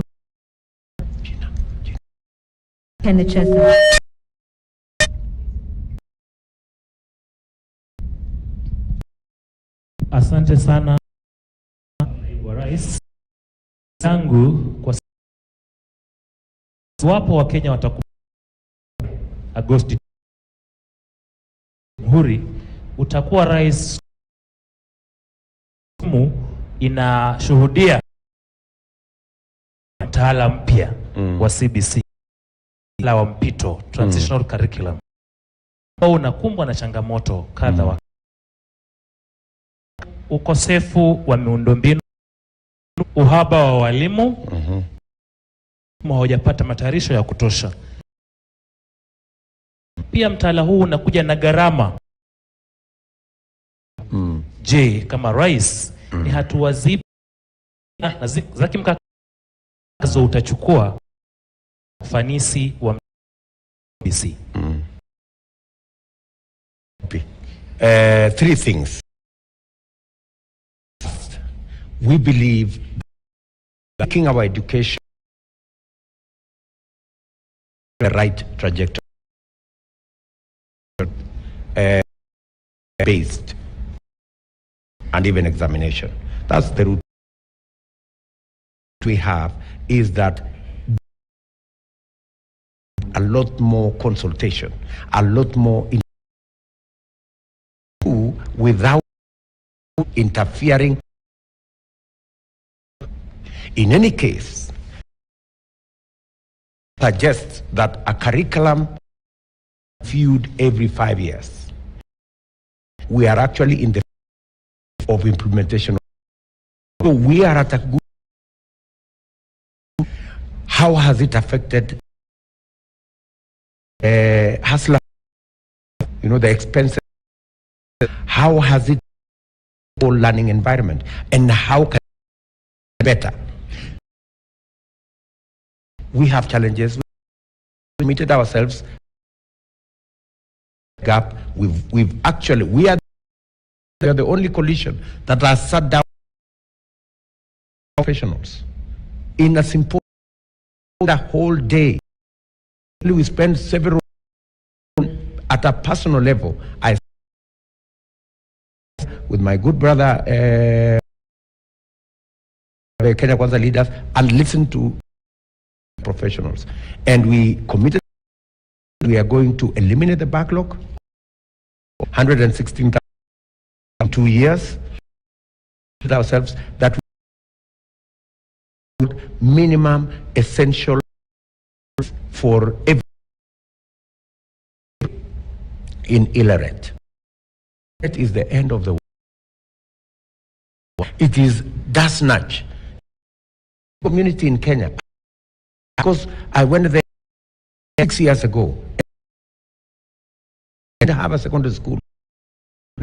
They have us in standard 1 to standard 8. At that time, I sponsored college, 5 of. There is a serious teacher shortage. I went there today. They don't have much of a vote. I wanted to tempt that a president has gone to illiterate, where not even the because that somebody. Let me make the point that we want to make sure run. If we continue a school with students than students, as students have of scale with 100 shillings is much more difficult. That is minimum a school effective. Committed to teachers delocalization, a punishment. We're going to delocalization point where a teacher, when they are still concept but implemented wrongly. Who is willing to work from their home instead of it looking for like once for work. Okay. So that many other things. It's important. University is in a crisis. Student university leader here. Okay. Right on cue. She's president University of Nairobi Student Association. So you have cued her. Very good. Much, Your Excellency. I'm glad that you guys highlighted an issue with funding, and you've increased the funding to bridge the 45%. More details, because when you look at fund issues that are affected deeply, we've had to, the universities staff, including tutors. So what are you going to do about the gaining agreement for us to be able to get enough? Another thing, the government is still thinking about, you see, every other day people talk about brain drain, and we are not funding our institutions. And because of this, external forces come to fund us. Now what happens is we have a lot of bright spots who we can actually tap into. What is your plan? Another thing I vet and universities, and this is another the years, is that the government is universities are supposed to do and where the TVETs are supposed to be. You guys are empowering TVETs at the and during this you seen that they're taking TVETs. What's happening is they have been suppressed to prove a point, tell that TVETs are universities.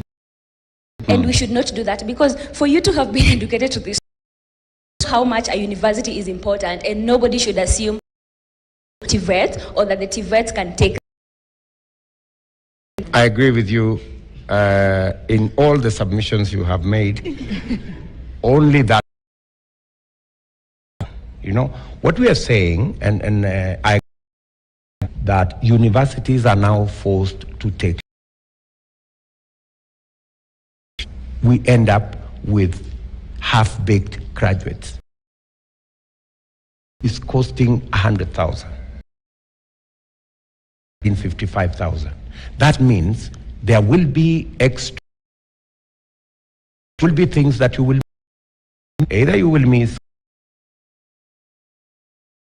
us, or you will call hours to compensate for it. Our universities actually is in a crisis, you know. So 55% of what is required for TVET and for university, right? There is no conflict. Capacity, and all we are saying, you know, we did a very poor job for a very long time. We actually branded it wrongly, like but a failure. So it was the wrong branding. And you know, TVET, if you are training managers at the, you cannot, they have to manage some people. Where are these people they're going to manage? You have to train other people, please, so that some. So what we did, allow me to explain this, because the person actually behind TVET, and I came into that appreciating that I went to university, not saying that I have any university, but gap, when we did a skills audit, it was obvious that people at the management level a place where we have skills. So, and that was much more expensive than to go to university. Had to correct that. That's why we provide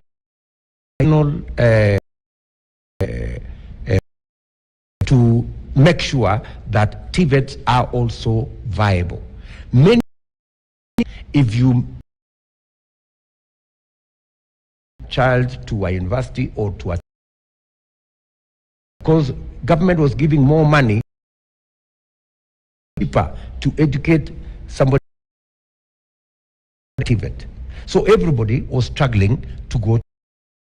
But when we and we made it also possible for government to fund TVET, that is why in 2013 there were only 8,000 admissions to TVET, million to TVET. Because the people going to TVET, they also come out with skills. All right. Fit into society and fit into the originally we had gaps. We had gaps with technicians. We had gaps with many of those areas. Industry was suffering. Okay. We had too many poor connections with our plumbers, connections with all the other. So we are closing that gap. It's very important to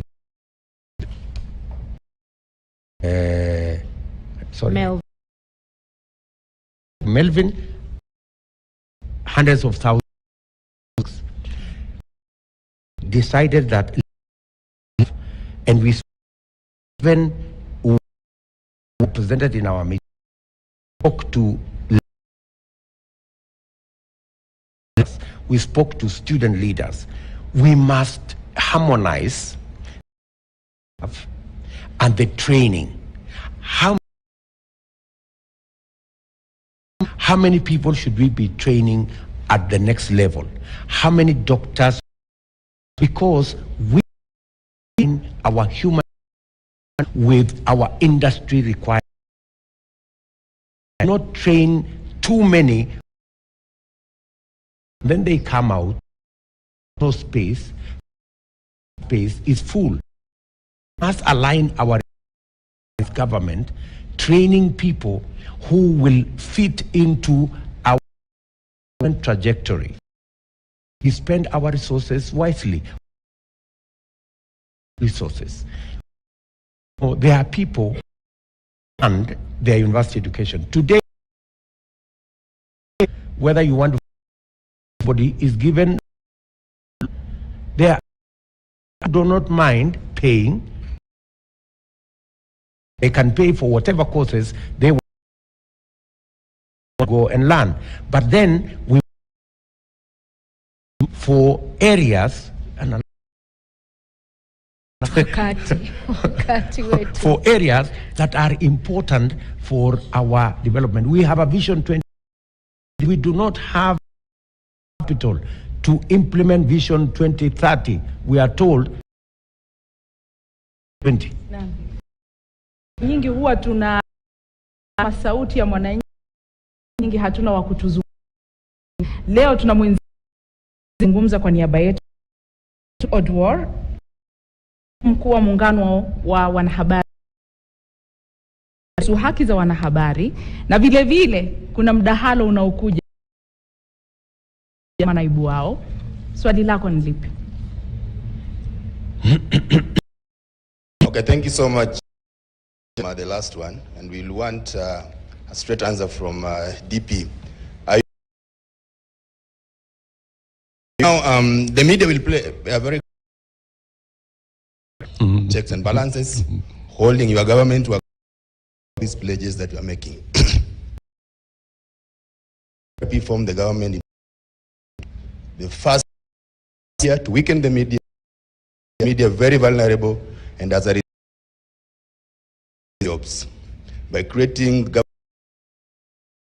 up with different laws, media, the taps dry up. What guarantee are you giving us that we'll have a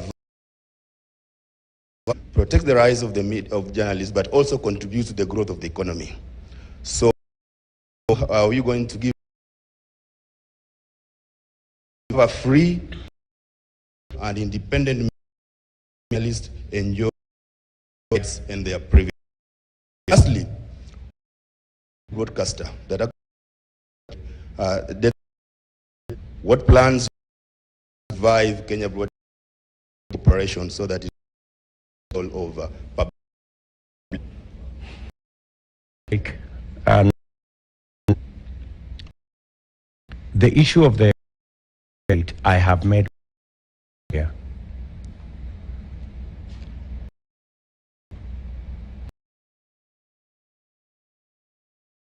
To be independent.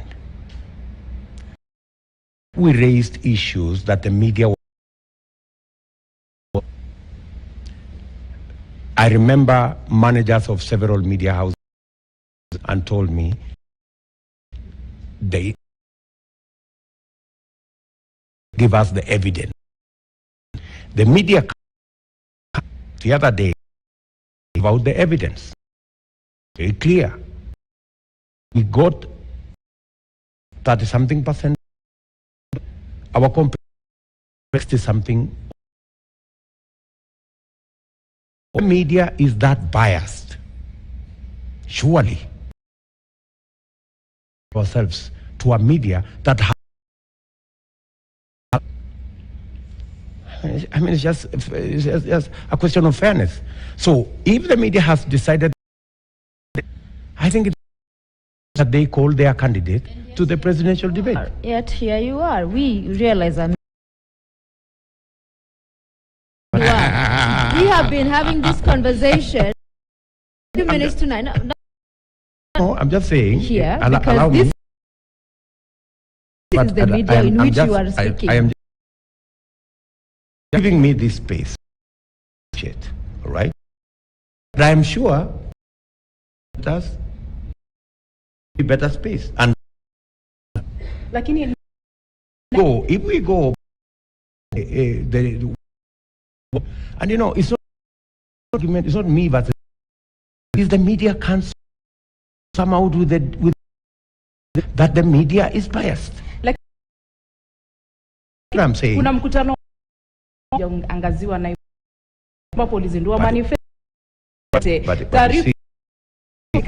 Even day of the manifesto. And I want to be candidates, you know, was parachuted. We share with the screen.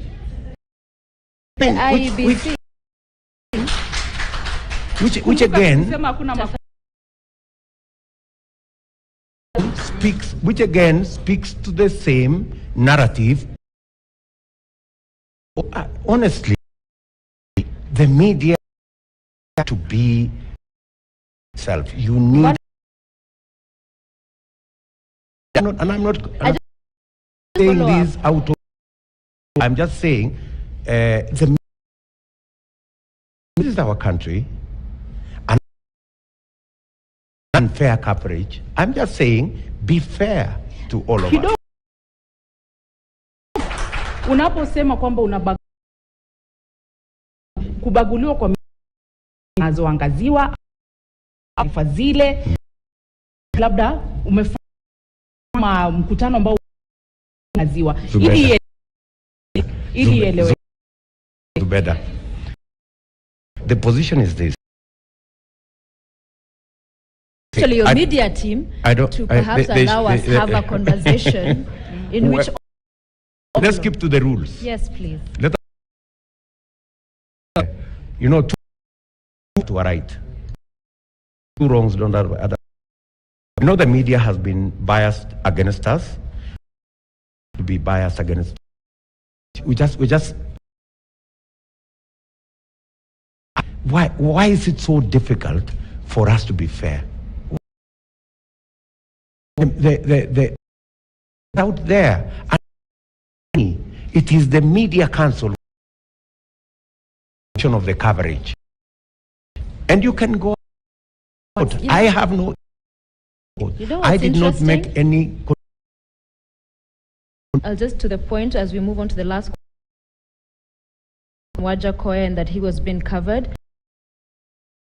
Presidential candidate cleared by the IEBC, just as you have been cleared by the IEBC. So you would have had us ignore him completely, because we have covered all. I didn't say that. So you're telling me it's a coincidence? We don't. Okay, maybe. Well, we don't plan. Same narrative that the media against us, and but anyway, that there. Na the media. Naomba kwa heshima kubwa huu mdahalo kampeni za kisiasa, huu mdahalo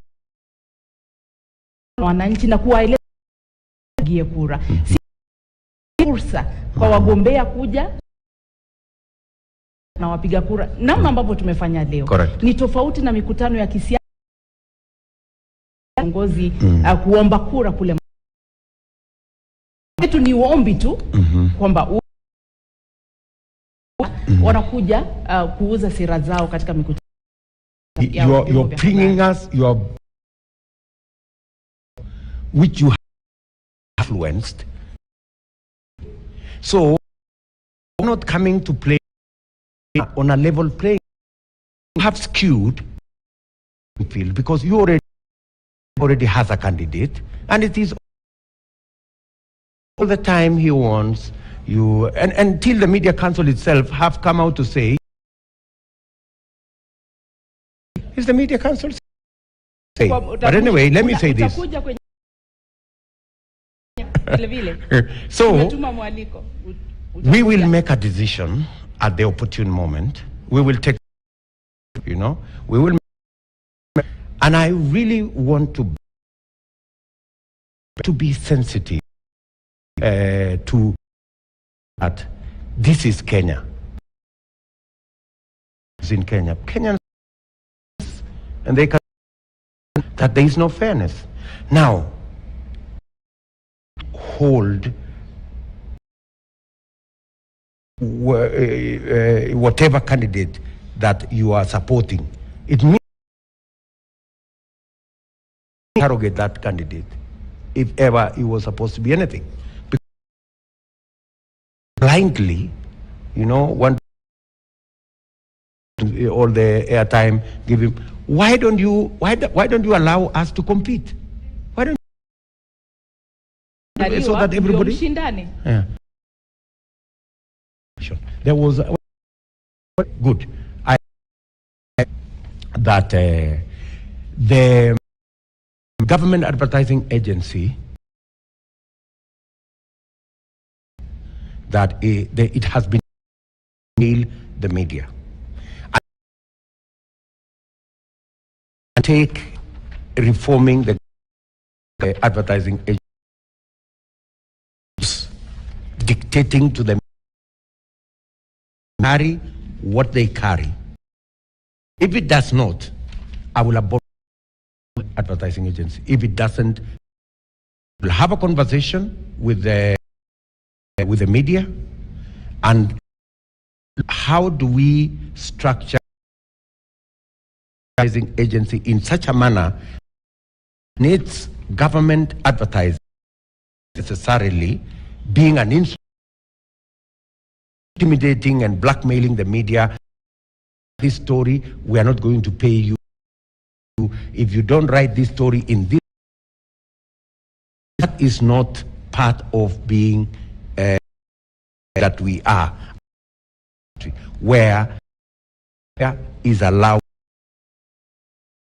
as leaders and be able to ask the difficult, all of us. That totally, that has gone on Ya kuhitimisha KBC. KBC, and I agree with you entirely. Dipped in debt, debt hanging. I will look it out so that we can bring back KBC ability. The problem of the past, it was a mouthpiece of whoever was in, and it lost it objective. It must be, it cannot be just report the president, like the way he has always operated. Otherwise, they will not run as a commercial entity. Just run KBC as a commercial. It must run on itself. New funding coffers. Naam, tupate ambaye ni mkurugenzi mkuu wa county governor. Swali lake linahusu ugatuzi.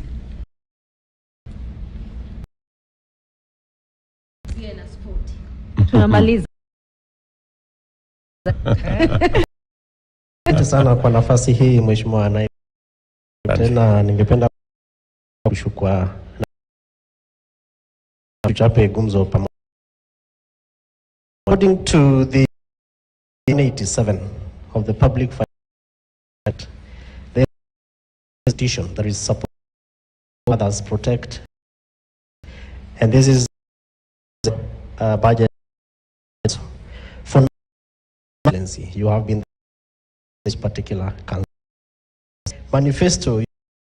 You promised all functions has devolved functions to.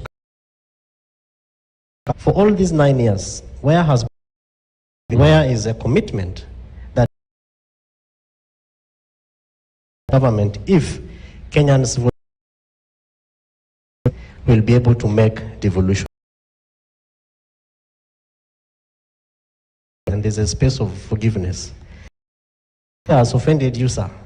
Have a kneel down and if No. A mouthpiece as an institution plays a very critical. Keep fighting with invitation and show up. Thank you. I have not said I'm not. I have just said we will make that decision. Is it too much to be balanced? I thought pride itself in being active. Where does that show? Our guest, do you? No, tell me. Let's get question. It's called William Ruto, but we are yet to watch what you're going to do with the other.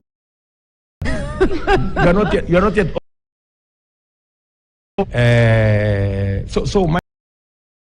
I am not being too hard on. I was told one, and Paul Mwite told me to Parliament. Told me, young man, Kanu MP, very enthusiastic. So he told me, listen, to support is to criticize it when that thing has never left my mind. Raising issues about the media.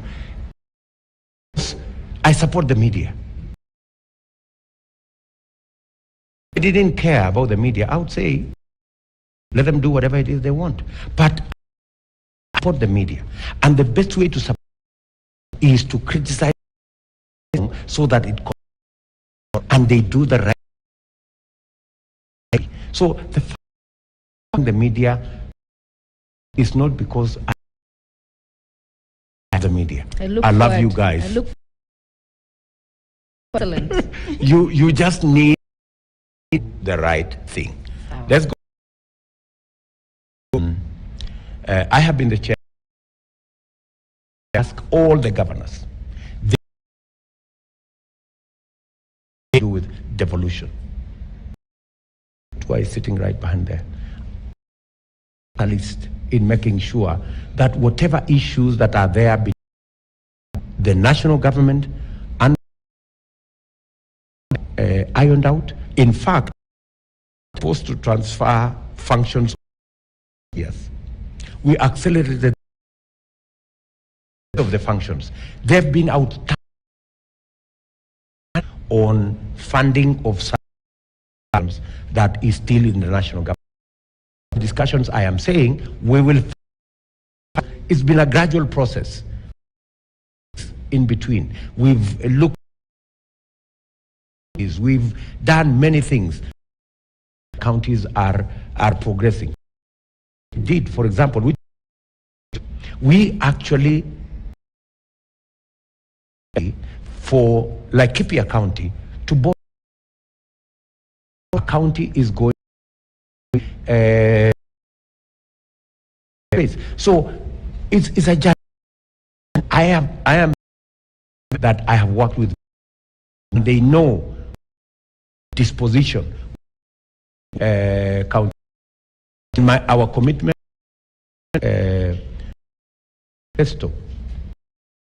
somebody like Musalia has been Minister for Local Government. We all understand what value bring on board. That we should reverse the health. I am a ardent supporter because a lot of value. There are challenges, sort out the challenges, reversing the role of county. And finally, a promise before about stadiums came to times. It's one of those clips that's shared widely. We use to ask their questions back to back so that Ronald Okoth, who's a former footballer. Here we also have with us Innocent Mutis, want to sponsor sporting activity. Two gentlemen, karibu. Excellency, I think I'm just an athlete and coach at the grassroots. I'm hoping building more sporting infrastructure at the grassroots to promote the growth of sports nurturing, because the value of industries is underrated. A big role in sustainable development. It's just a part passing to you so that you can consider this if elected. But my other main question is, if elected in office, what other projects are critical to community development, especially? First of all, it's a great honor to see the Deputy President directly. It's not having a Q&A. Still sticking on sport. What will your government put in place for corporates into the sporting industry? Many corporates are partnering with sports or clubs because especially companies sportsmen not earn to make a living for the future. It's very precarious. 5 years age as of formal jobs get like the one I retired from football 20s. My dreams for playing for Arsenal.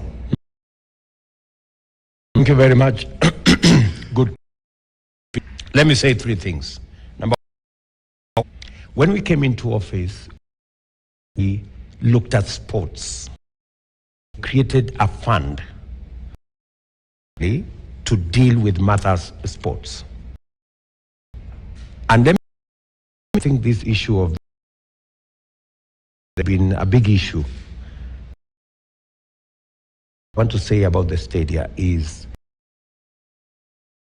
appreciating where we as a country, as sporting nation,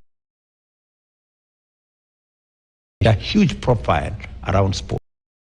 Meant to work on stadia was it may have taken longer to do it, but I was in Meru. Stadia in Meru is world. I was in many of the stadia we committed are now actually. We actually have a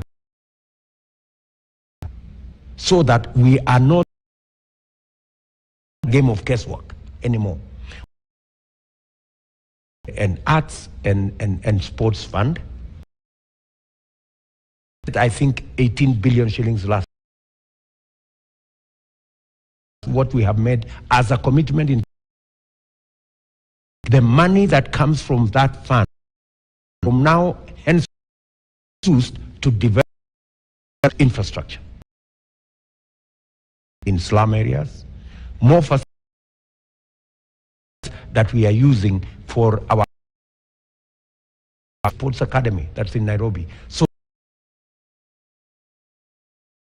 in sports, that fund was actually used this year. I think was the because that fund we should do infrastructure. If also we are going manufacturing industry. We have a big asset developing sports because we have the big, those brands can sell Kwanza, building a whole industry, sportswear industry around our sports. So we're looking at making sure that in our sporting area, you may know that 2016, a man or woman who went out of the country, recognition by government of Kenya. Today, in any field in sports, the government of Kenya gives you 1 million shillings.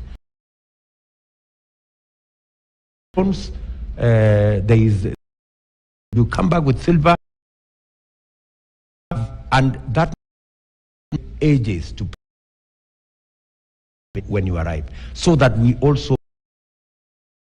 sportsmen and women. We're going to do we make sure that our women don't retire to squat. Many of them are doing very badly. Big brands, Olympics, people, and today we are looking at what are the interventions that they have said.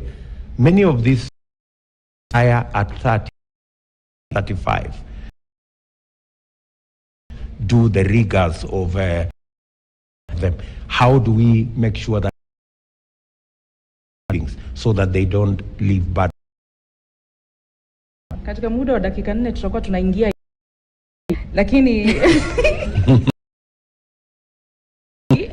kwa sababu sasa hivi kila mtu anazungumzia iwapo tunahitaji mfumo wa tumpate Alex Gakuru in information technology. Alex, Alex Gakuru, good evening and thank you. Good evening, Alex. To what society is education, literally every sector, what the nervous see and anything interferes with communication, it has the potential to polarize. If you have 1 million graduates, certificate holders, anything to do, put entrepreneurs, many of them in the ICT that are actually busy. by one thing. And when anything comes in the way has legal to frustrate that guaranteed by the Constitution, there is one particular law which has been mischievous of late. All the citizen, every citizen in airtime tax, it has data bundles tax, it's transfer tax, this one, now it has even a smart added to the people. Last year for the first time, got digital services 1.5%. It was even getting, I don't know if it went live. In your government, you've elected some of these type taxes wiped, so amplifying the communication, yet progressing. Neighboring countries have a chart, a non-tax, if it has already been so new. Because it's all the things we are achieving on ICT, doing paralysis, and that's why we don't develop. Thank you so much for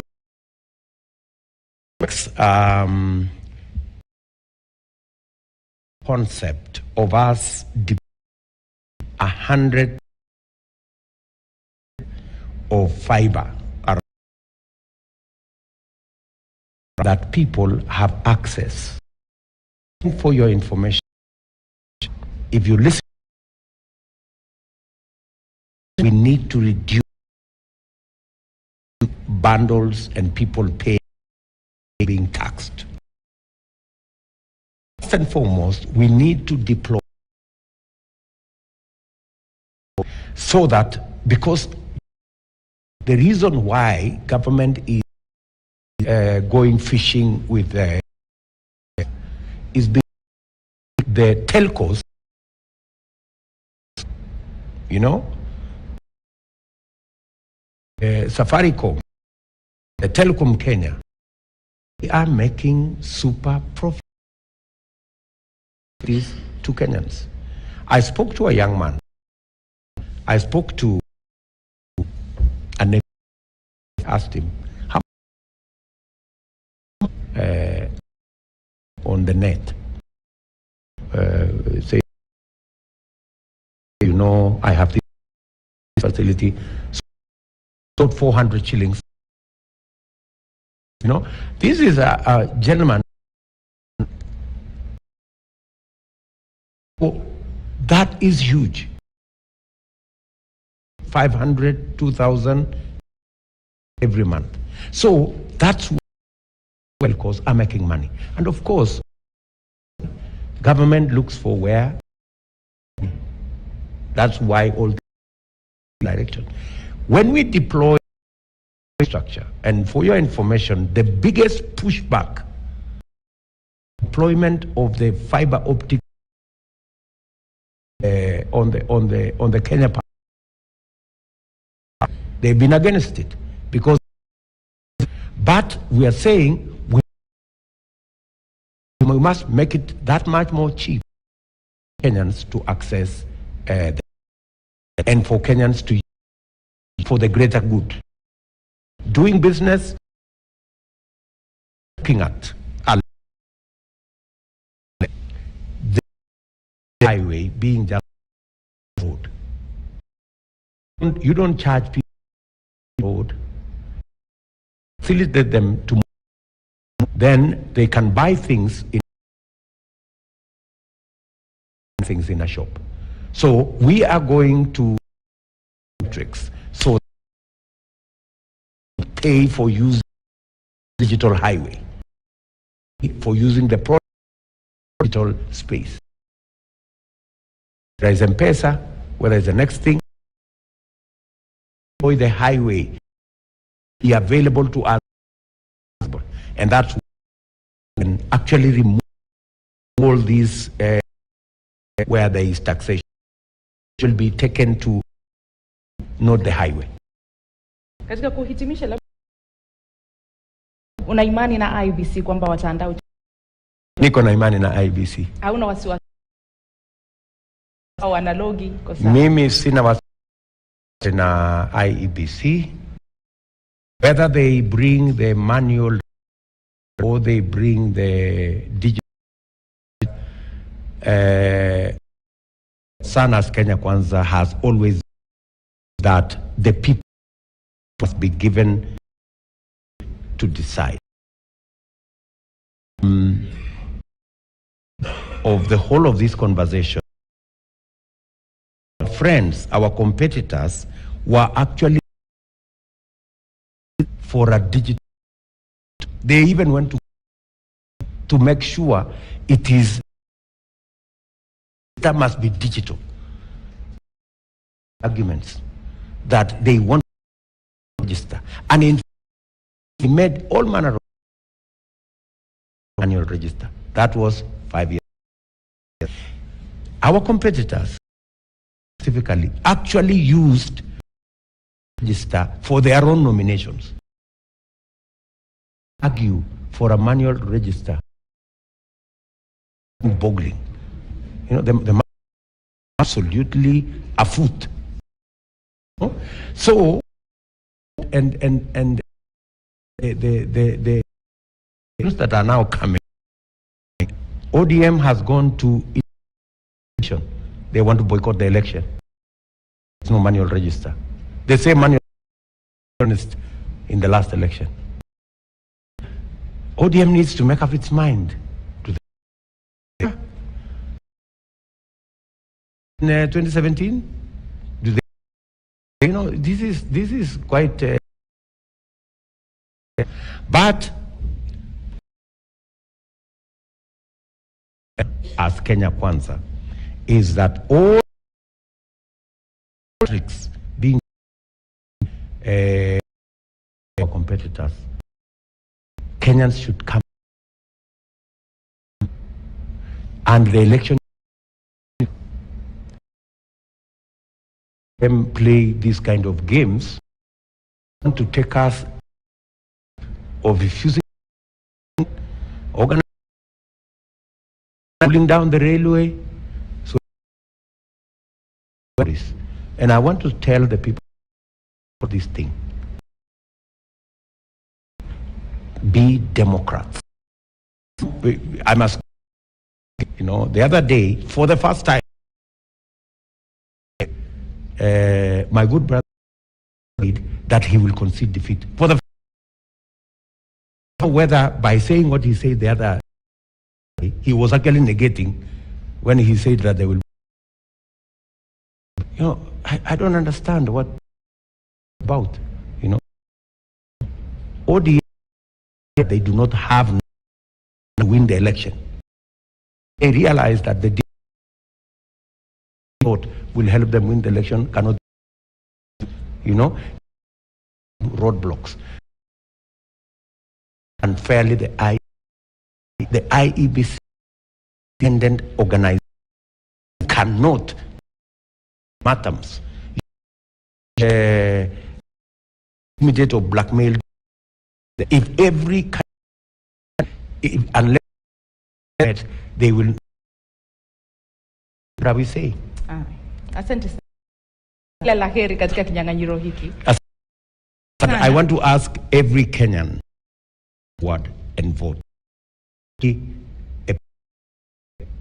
and the outcome of the people of Kenya. Naam, na tunasema asante nasi mpaka siku. Asante. Inadhihirisha wewe. Asante sana kwa kututengea muda wako na kwa kukubali wito wetu kwako. Tunasema asante. I also thank you very much for giving, explain our manifesto, engage with this great. Asante sana. Tunasema asante sana mjadala huo. ndio mmefanya mkutano huu ukafaulu, kwamba mmepata majibu kwa nayo na ufafanuzi. Atuelekeza, nyinyi ndio wataalamu, mmepata majibu ambayo mmekuwa nayo 2022. Hili imeisha, lakini naweza jaribu kama nataka kusema on a sincere note to you all for being here, the time taking you to ask these questions, but also with all the delays. Thank you. Mungu awabariki. Allow me to make. I want to very. I am the cause of the kind to me, not. I was held outside the Marsabit. I sincerely apologize. And you have stayed late. That you have sat long. I hope that the small have shed light, not just to you, but to kurudi kwa Kiswahili ni kusema unajua show kama hii. Kwa hivyo to the team sana, viewers at home, kuru sana. World Presidential Town Hall. Pia Wanuna. Kumbuka wote kuna Wajakoya, Raila, Waihiga. Yote tusikize kwa Kenya. Jina la Kivumbi 2020. Usiku mwema. Good night.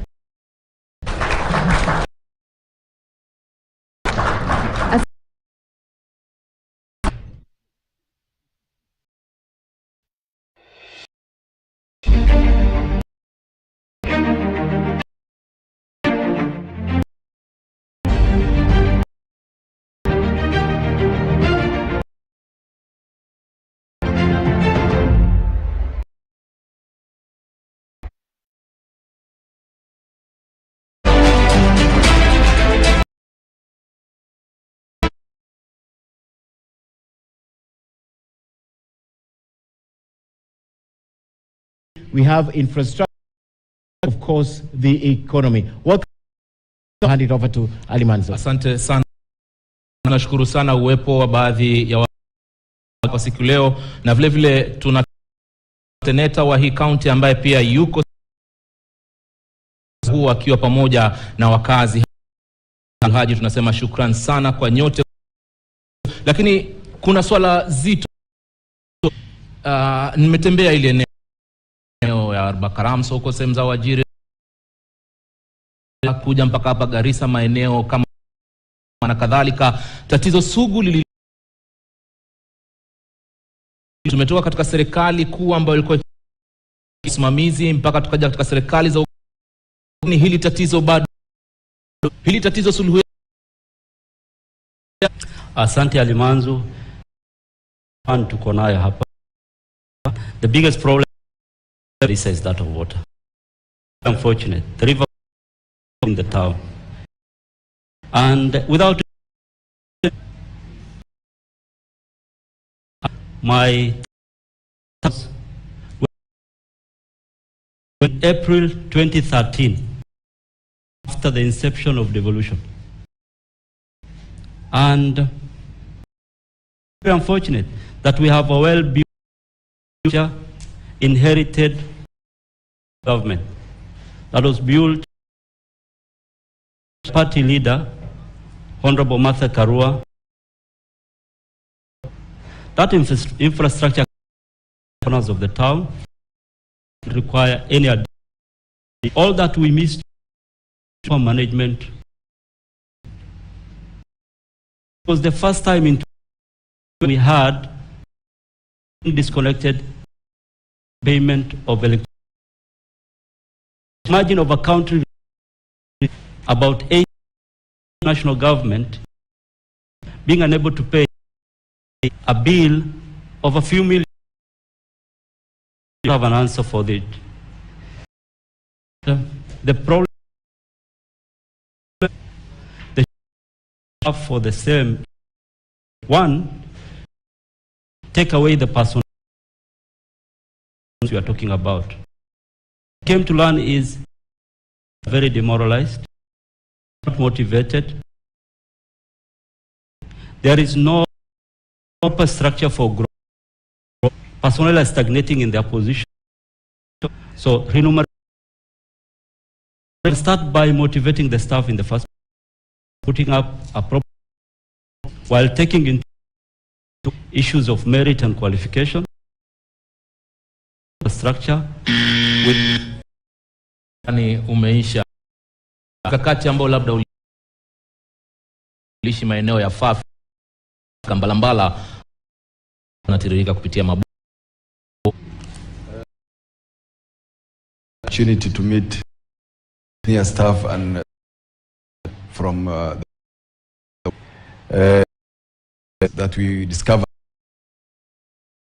is management issue, in that the last two government or administration have people who are not skilled to run such an organization. I will address the issue of management of the water, Gawasco.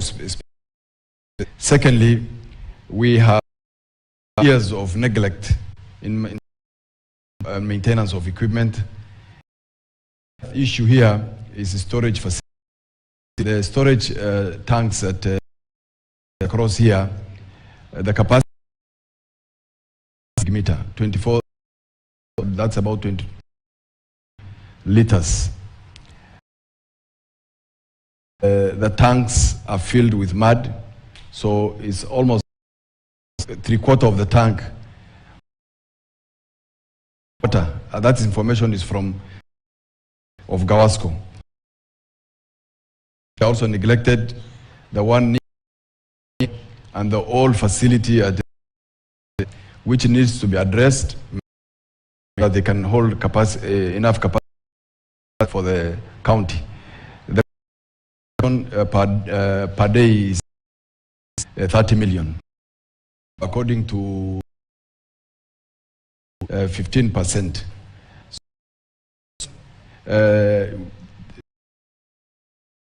The 3 tanks I've talked about, 30-something thousand, 5 plus 17 is almost 43 facilities. So if you manage and maintain, I think it will have added for the town. I'll get back to you, but have River Tana from the ni maji mengi sana ambayo ya katika bahari Hindi. Cha kwanza ulipokuwa ni mikakati gani ulikuwa zinawaendesha kuhakikisha kwamba ni kwamba tuna tanki lakini bora, ni sera ni mbaya kuwepo tangu hapo katika serikali ya I think Ali, and where we came from, the Municipal Council of Garissa,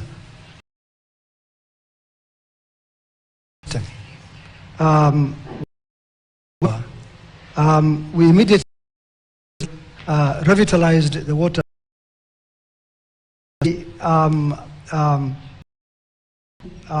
existing infrastructure and adding new. And Yusuf lives in Garissa, leased water from 2013. Again, without fear of contradiction. Who are here can vouch for that.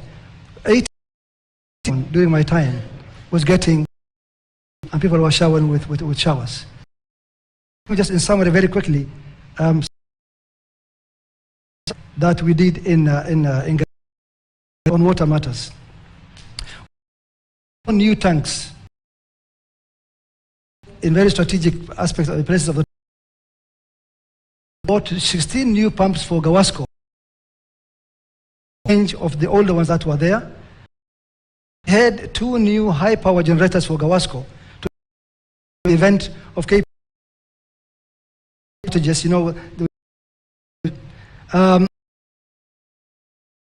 for more than 3,000 kilometers. The who are benefiting were more than 30. We have this data. We have them as realities, and you can. I mean, what I had in plan was the town. This is a town that is growing in. So what we need to do, and this is a very simple to put into effect, is to create new water, sourcing from Tana River. The town is still, which was being used. Now what we new other maybe 3, 4, 5 other from other parts of the river. Plan that we have in place, which we are ready to. We are back. Ndio mmetengeneza tanki kingi, mumeweka pipe kufikisha katika manyumba, lakini iliko pale pale, mheshimiwa Nadhi. It's only fair if we'll do relative analysis between my government and my time. Some of my friends here actually promoted to bring on board. What we have fallen apart.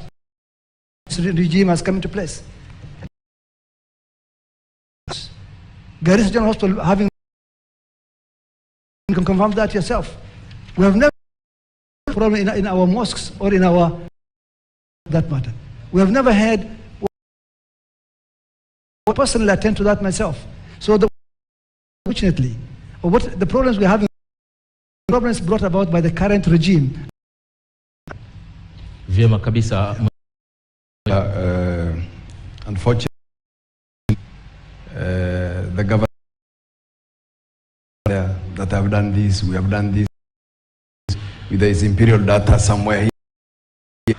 I want to remind him, and as the aspirant has said, water problem. There is a in Garissa, many also. This idea was here and there. I just said here, they constructed 3,000 piping township. Told you I met of equipment since 2002 when this water pipeline was constructed. We keep on being told that there is a there is this, there is everyone cannot. This is very unfortunate. Garissa had a problem from 20. This is a fact. There is no way we had from 2013 collapsing. The systems have started from the onset. Municipal was not the manager, water department here. The water under the Ministry of Water. So just being given information. What is the solution? To first maintain equipment that is already chunks as attested or by we have enough storage. The maintenance part that is missing. Waste management maybe. Tunaona uchafu umezagaa kila kwamba ng'ombe wale pia mifugo randa mitahani, chupa za plastiki zime hivi. Kwa nini mji uko Deko endelea. It's just as I've said from the beginning. Waste management is a problem. We understand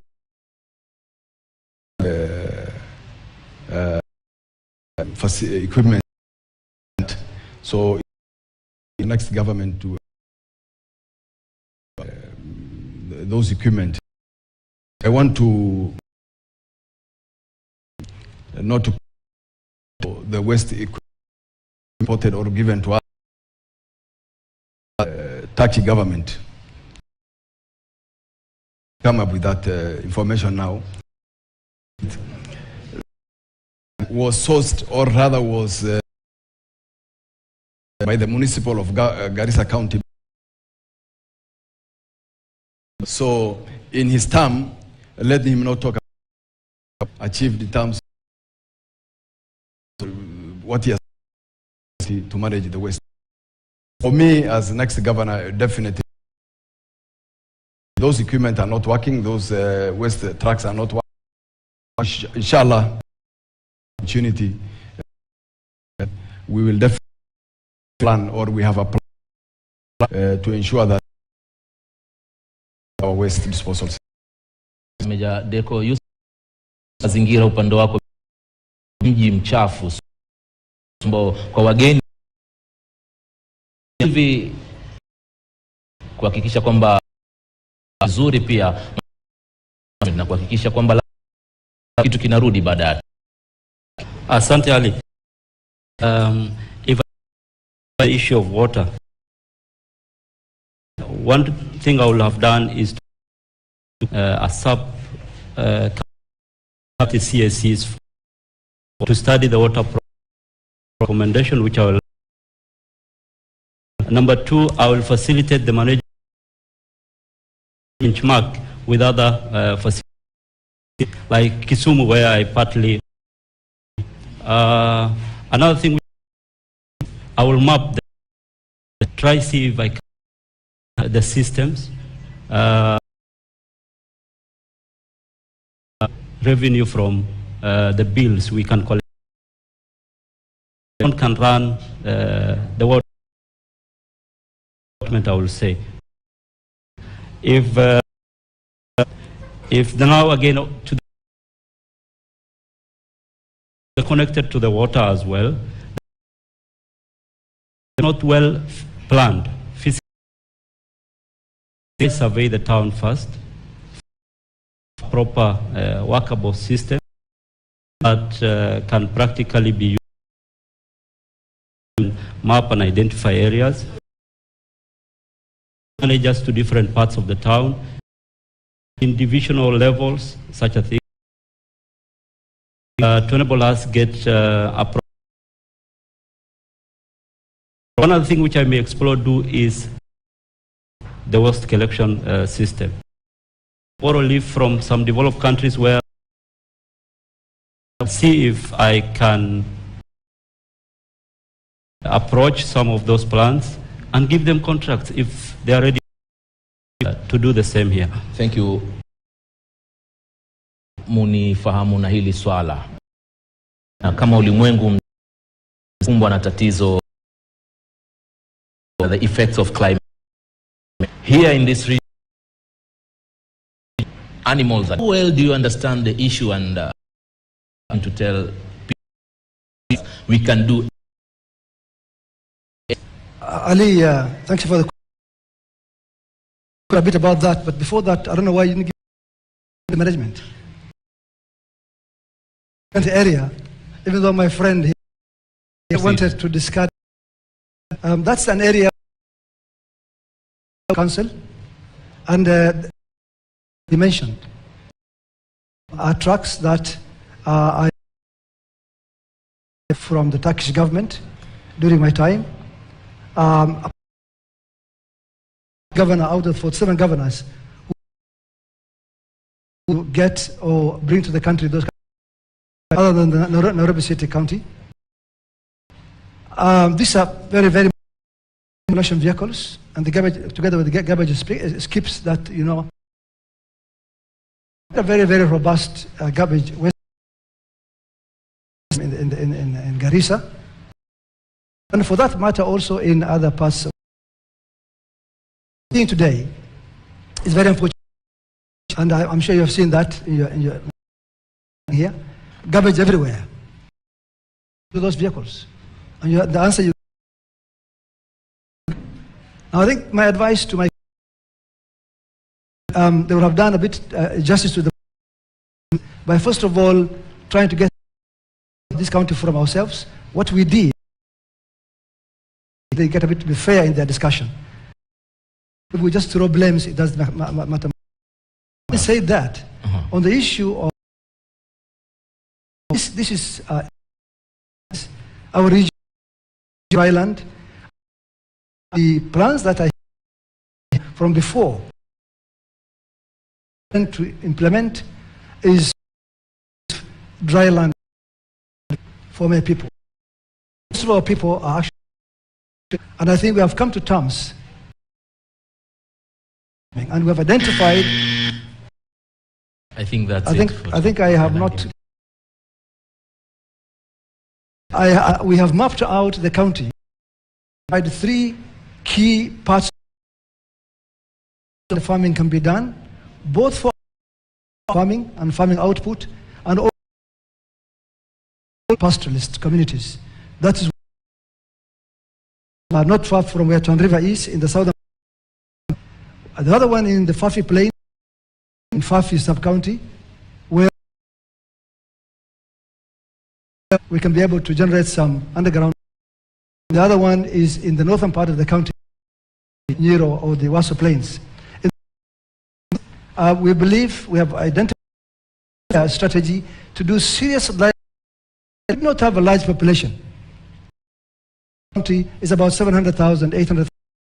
If we are serious enough and we get the, not only from the national government, but also we can do serious dryland farming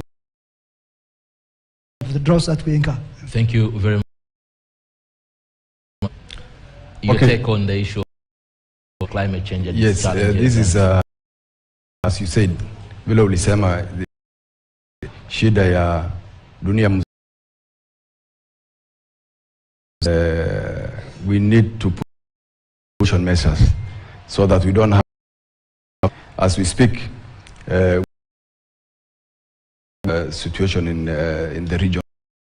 It's actually, as of now, we have another drought looking like we'll have happened last year, towards the end of last year.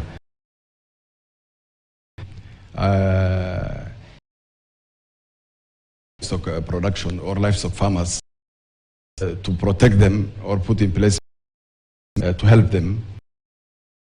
One of them is the issue of livestock to see what we can do about it at the moment. See how those effects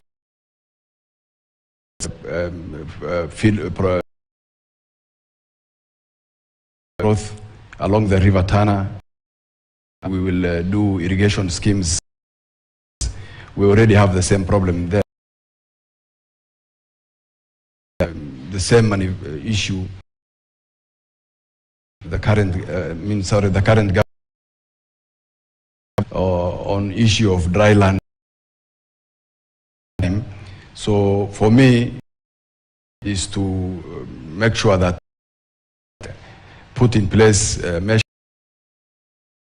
the farmers from those losses they will encounter as a result of. I've told you water harvest, fodder production at field establishment, tried as an individual, and it until the markets has to stop for a while, and because from the governments. Thank you very much. Mheshimiwa Asante. Kuna Kenya wamekuja ambazo zinahakikisha wana miti dhalika. Iwapo utapata fursa nalo ambalo linaathiri sana, gani utayapa kipaumbele katika matatizo haya yanayozalishwa zaidi na. Asante Alimanzu. Rudia point ambao siku ilisema about the cows markets within town. Sponsor a bill in the county assembly to remove the cows from the cows itself. Imposition of fines, which might the value of the cow, and I'm sure the cows will be out there. Our mothers in the market will no longer of cows snatching their feet. goods from them. Coming to the and the drought in particular, the activity of our people is livestock. Now, fact is, the scarcity is that not or feeds. Garissa is expanding a vast, maybe have mega in each of the cities. I would say I'll build mega dams in the accessible for the cows. There's water from. I think the going to his pocket to try from his. That would be the main thing. There's need for awareness to climate change entails, the use of around, how that is management, and the world, since it is an international, on coming up with ways to address. Thank you. Very quickly. 1 minute. The points I elucidated, dryland farming, a long-term plan will be seeking, donor. But in this, we'll continue doing what first term. For instance, water harvest in the rural as a means of mitigating the. We constructed more than well equipped ponds to help pastoralist communities. This matter also extended many in this county. Very quickly, the project was done in the water treatment plant. Will one day chunk of that to support. Thank you. You have a brief response to that? To what he has just he has stated many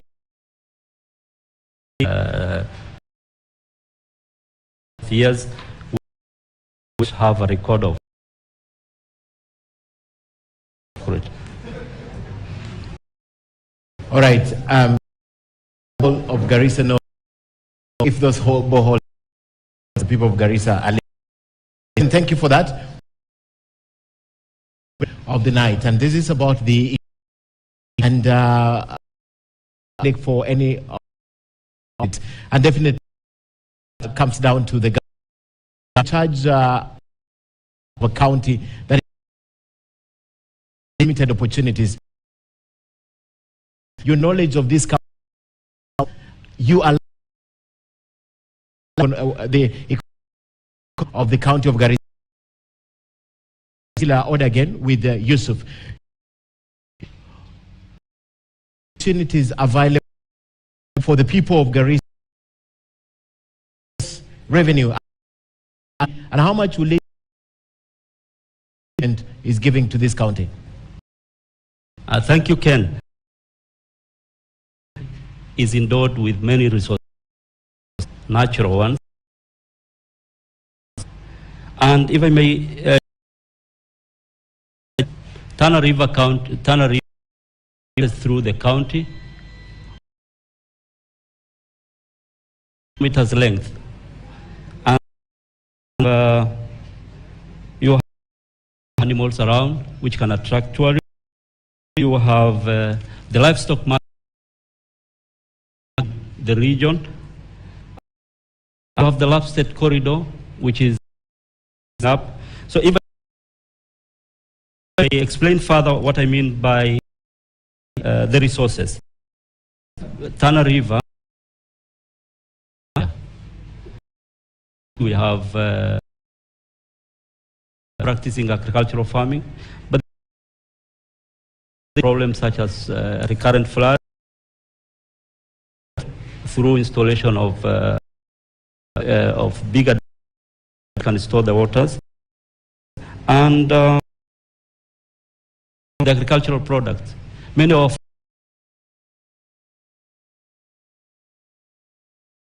up a plant, a factory to add value into the same. And the life or the wildlife species, if you may. We have Sheikh Bini, tourist, and the livestock utilized a lot. A road network, a train. We can put up the roads. I'll come because back. It's a big issue. If I may I'll add. come your projection of own source revenue. Because I'm going to come back. Tell me, with all these opportunities, why is it 07 is lagging behind and it's own source of revenue to complement what? To begin, we have enough resources in Garissa County as one of my livestock is a source of another source for the county. Mineral in Garissa County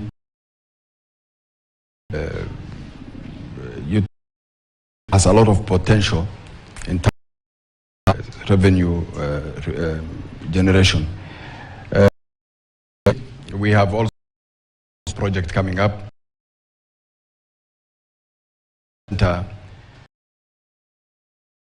I mean, it's many other counties of Tana, Wajir, Isiolo, southern part of Somalia, and take advantage of growth for our county. The other problem is from the business in the county. So we to increase that of so that we able to supplement the automation of revenue collection markets and all the other business entities that operate here, support to our farming produce to collect more revenue. Our life market is the biggest. In result of that, advantage of that, I collect from there, improve livestock market for our addition for that, taking life way to Nairobi and Mombasa, up facility we use our farmers add value products. All right, Governor, now the interesting is, please,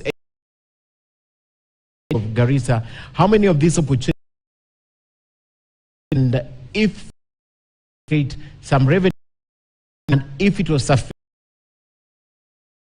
of the county? You see, Ken, again, I think we need to understand where we are and where we are heading. At a time when we were really marginalized and as a region for that matter. So what we did was to ensure the devolution trickled down properly with innovative empowerment programs. I mentioned the Kazi, which empower of men and youth, which actually for nation a very important aspect of the economy. Today, you might have a very, very poor county. What we did was to ensure through the Gatuzi program, the money circulation, through small women and the youth, the elderly for that matter, we ensured circulation. I want to respect my brother here that we actually, but again, the culture of revenue be achieved to the full extent still very, very negative. To stop at just circulation, also, but rather create key, hopefully, agenda going forward is to. This is particularly true because the youth who are jobless in the county, with small scale industries to the of hopefully other donor institutions, tomato paste, We'll have an opportunity to finish. I'll go back to now. That the revenue that is collected is kept, and also the culture people of Garissa and the people's revenue not paying tend to change this. Elected governor. Thank you. On automation will utilize the use come up with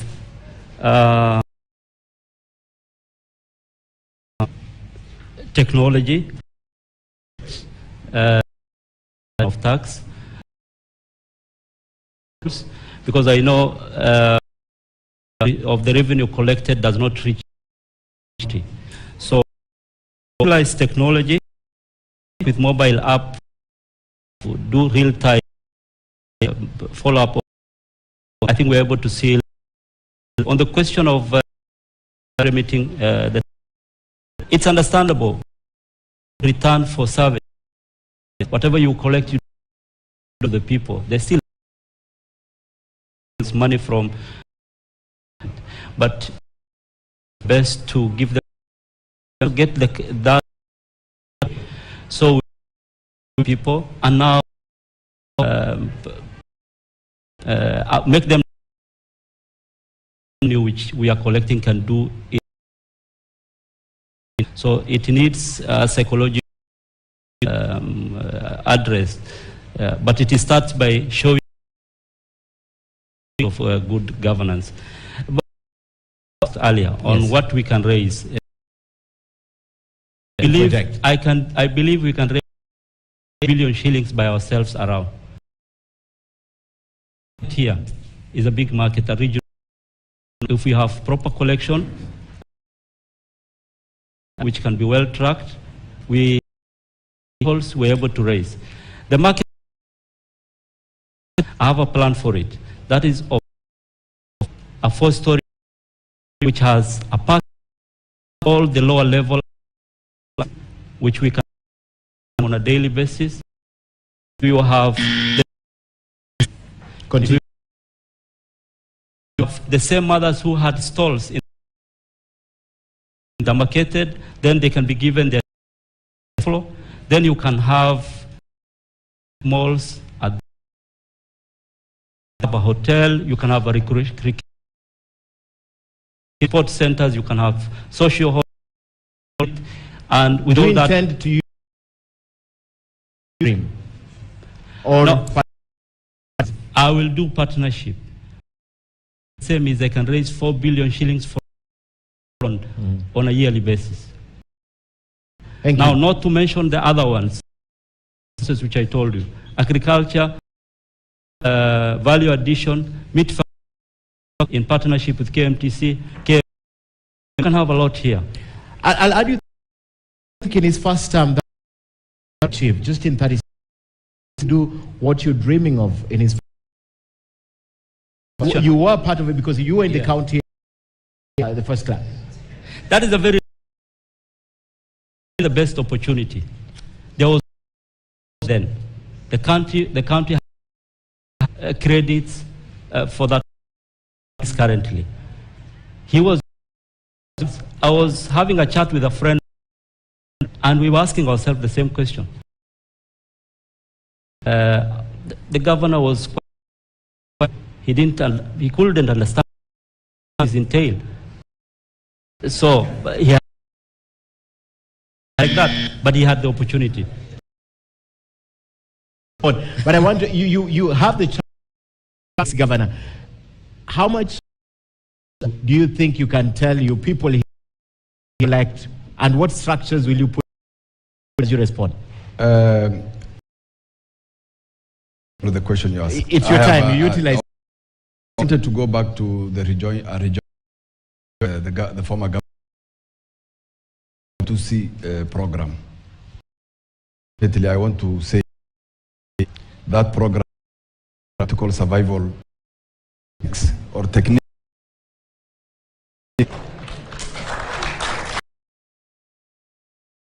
it was implemented last year before the election. We were in Garissa happening. So that program not after his re-election. I mean, next government that came into place were employed were not actually what they were employed for. They were not what they were employed for. So it was program itself was just for. Secondly, the issue of that were issued to spur economic growth here. Unfortunately, all what here contracts to people of Garissa County to have done here in Garissa County was at the expense. The contractors, he left spending bills of 4.2 billion. They are paid. In fact, I can see one particular fella here I'm looking at is supporting that because I know why were left by the current, the former who died and a lot of loans they took from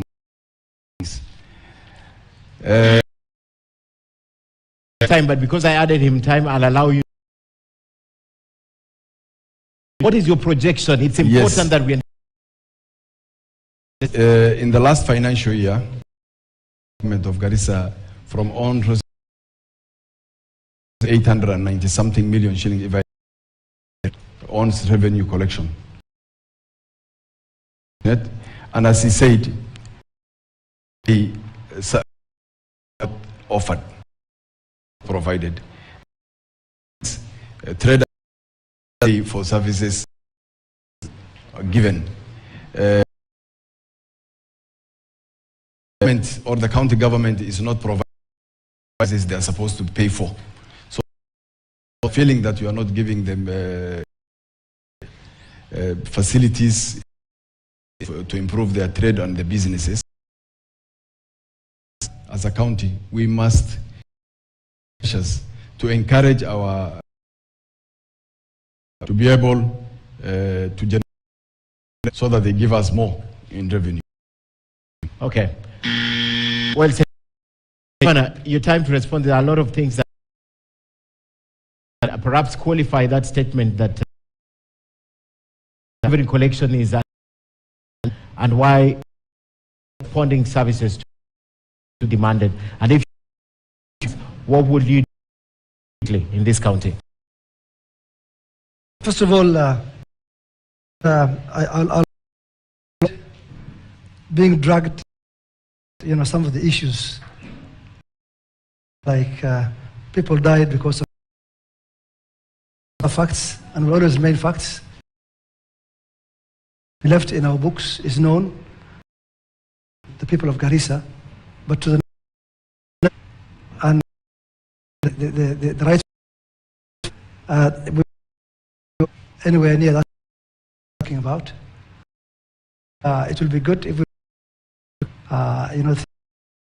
what I want to say is, in my a lot in terms of ensuring we collect water for Gawasco, but whatever we collected, to the extent that we'll have, because our people need to change culture. That's why you hear of wave once in a while here and so forth and so on. Revenue collection is done. We have attempted to do, but I want to say that is on time. What my plans are going forward. One of my key, I hope, of the key issues I want to consider. Yes, we do have a good number for economic development. We talk sector. It's a very important sector. We plan to have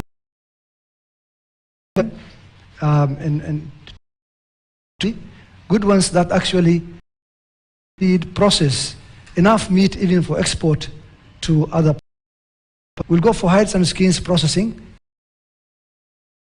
We have a good, good amount of. So we'll also smaller scale, farm tomato processing.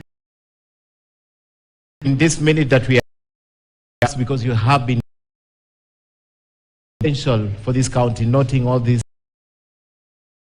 What is the potential in terms of? In terms of generation. Oh yeah. Issues. We had them in our first plan that we didn't achieve, but this again issues that and support in many ways. Get PPP donor institutions who are ready and willing for all these areas that I'm discussing, and I believe that prompt our economy. All right. Sadly, we have to move away from this topic. Responded on the market, an opportunity down, I am told, about 9 times. He has answered on the market. What is your plan for? Okay, I agree with him. We have put up it's a shanty. It calls for, so that we don't have this perennial burning of that market. We definitely have to put up permanent structures and facilitate wins the election. My presidential candidate is will avail funds from the national government. He will support us at that, so that we put for the mothers who are there. We will put a modern place. Governor, would you do something? 30 seconds, because the market is already well lined. It was ready for exercised, and we the brakes on, but I mean, it's a well planned asset in place. Yeah. All right. Yeah. Ali. Thank you very much, Mr. Hassan. Plans which he said before.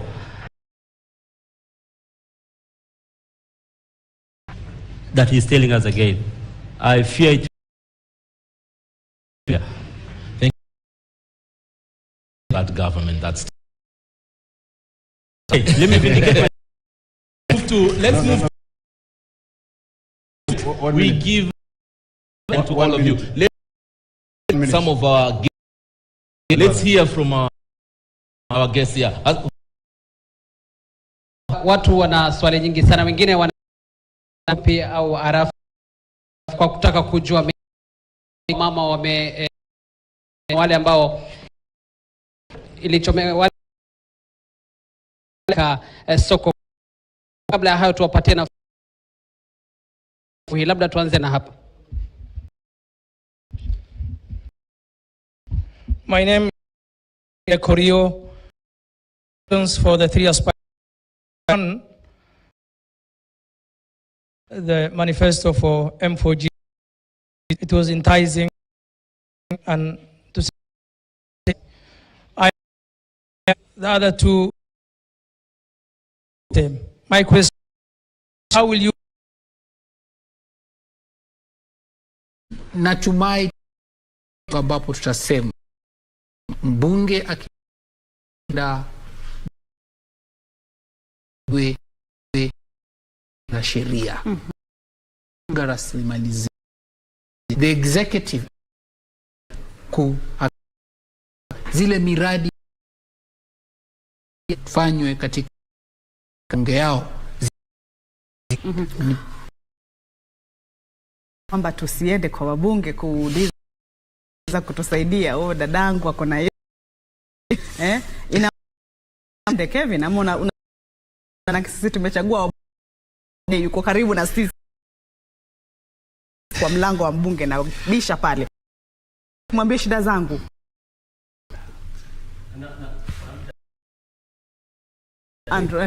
Kuna mazoea. Unajua inakuja kwa sababu ni mazoea. Kenya wamezoea ina hizo zikitoka bunge utapata, na ni kwa sababu akona atumie kulingana na anataka. Na kwa hiyo yaondoa kwa watu na wabunge wanaelewa hiyo mazoea kwa watu wa ofisi yake, kwa sababu hapo ndio sana waelewi. Hata kama utaondoa pesa ya CDA na pesa zingine ambazo hauwezi anapokuja kwa ofisi yako kwa sababu hitaji. Sasema shida moja wanahofia watu wao kuwa na pesa ya kuwagawia kwa ofisi yako. Hata wewe mwenyewe ukizoea uko na pesa kila wakati ya mpa pesa hata utakapokuwa umetoka kwa aelewe sasa hauko ile pesa ulikuwa unampatia. Wanajificha hata mtu unakwenda ofisini kwake unakuta ni tumekuja kumwona, alama zinakuja pale pale kwamba hivi ataonekani atakumu hiyo. Lakini wewe ndio kuomba kura Kevin Andrew, mimi nitakuwa mtumishi wenu, sitolala yenu. Inakuwa ni aina mbili. Mazoea ya mahitaji yoyote yako unawatatulia, ambayo ni ya development. Kuwa nimekuahidi kwa maendeleo ya hii area ya mbele, kuwa na pesa ya mambo kama haya, lakini ile pesa niko na hawa ndio tukue na lazima tukue na mambo mawili, kwa sababu wakue wakati utakuwa tena utaki kumtupa pesa, na hiyo mazoea ndio inasema kuja kukusumbua. Lakini nafikiri hapa Kamche na upande wa kura wakipigia kura, sisi huyu tutamfuata tena tabu zozote, ambapo mipaka pia wajue ndio tumemchagua. Kuna huyu ambaye alitaka kuchaguliwa na kampeni zake, alisema kwamba na wania, lakini kwa sababu Kuwepo wakati wote mtakaponihitaji. Lakini uelewe pia, tafuta kura au tafuta kwa maneno. Pia ulikuwa na ndio shida inakuja. Kama unaambia na pesa za kuwa hata wakati haukuwa pia ulikuwa unapatia wekwa, kwa hiyo si utakuwa na shida zoesha watu wewe uko na pesa. Na Mkamche, dakika mbili zimebaki hizo. Kuna mwenye yakimbilia kituo kwanza, kama walikuwa wahitajika kupanda hizi moto kufika pale kukolea. Kwa hivyo maeneo haya ya Mombasa, Kakamega, Liba, muda ndo huo.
Haya, hiyo ni ishara vituo vya katika humu nchini ambapo kumeahirishwa kutoka siku hii ya leo. Basi ndio tamati ulikuwa wajaribu kufika, basi na kwenda hivyo ishamalizika. Hati pole waliojitokeza mapema wameweza kupata nafasi ya kuchagua. Kilichosalia sasa ni sawa IBC pale watachukua muda kidogo, alafu kisha watakuwa ni moja katika kuanza zile kura ya ujumlishaji katika pale kwenye wanapeleka matokeo yale ama maeneo ya kuhesabu ama kujumlisha. County watakuwa wanaanza kura waelekea katika eneo cha kura katika kiwango. Kwa bunge la Kitui, habari mwenza huku amekuwa Mwoki vituo na fungwa kama kuna vile ambavyo vitakuwa vinaongezewa, lakini hali naendaje kwa sasa Mwoki? Shukrani za dhati kwa kuwa nasi katika wakati ambapo tunakuja bunge la Kitui Ruru, ambapo hivi sasa hiki ni kituo cha kupigaji kura cha plana ya kisasi, na hivi moja zimepita kama dakika 2-3 ambayo kwamba kituo cha kupiga kuwa kimeshafungwa, na kama unavyotazama hivi sasa hakuna foleni ambayo hivi sasa ulilio nao ni piga kura ambao wamekuwa wa mwisho saa za denashara katika baada tutaweza kumzungumza na mmoja mwisho amekuja masaa hayo, na pia nina sasa ana miaka kama atakuja kutueleza labda kura wa hapa. Hebu jitambulishe jina. Kwa majina ni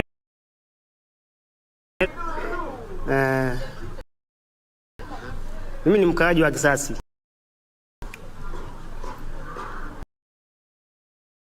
Ulikuwa vipi? Ulikuja hapa kupiga kura saa ngapi? Imekamilika kama saa ngapi? Na saa 10 kamili ali fulani mbali kazi. Lewa. Nimeridhika kabisa, hakukuwa na shida yote. Na hebu tueleze, tunajua kwamba vituo kuanzia saa 12 za somo ulikuwa vipi? Mbona ukaja mida? Nilikuwa mahali kazini. Ulikuwa kazini, lakini kwamba lazima nije nipige kula juu nilikuwa kwa Kitui. Shukrani. Huyo mpiga kura wa kama ulivyosema kura alitenga muda zile saa za mambo, na pia nina kongwe kwa sasa mmoja unavyomwona hivi sasa, na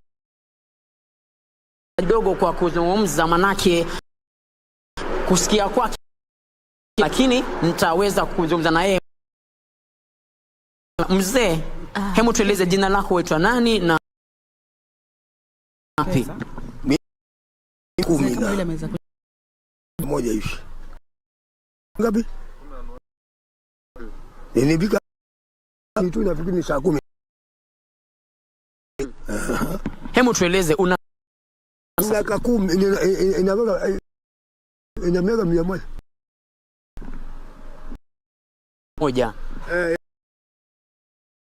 Jitokeza kupiga kura leo. Leo umekuwa miaka kwa mimi miaka hapana anapiga hapa kisa wa miaka 100 ambaye pia alijitokeza na msimamizi mkuu kituo wa shamba mambo ya upigaji kura ataweza vipi na kia sasa labda imekuwa vipi? Alafu tueleze shughuli imekuwa vipi kufikia. Majina ni Josephat Muti.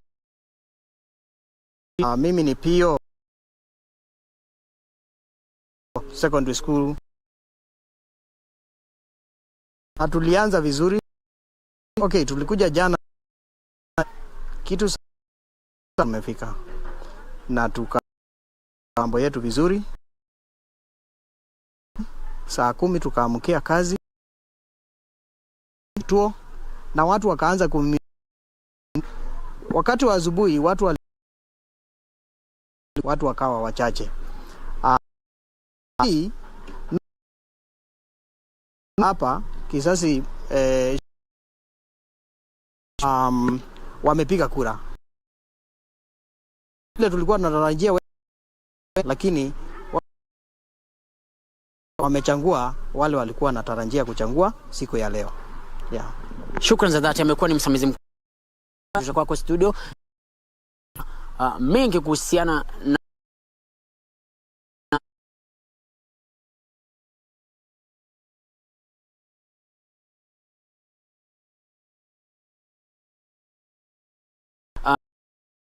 imekuwa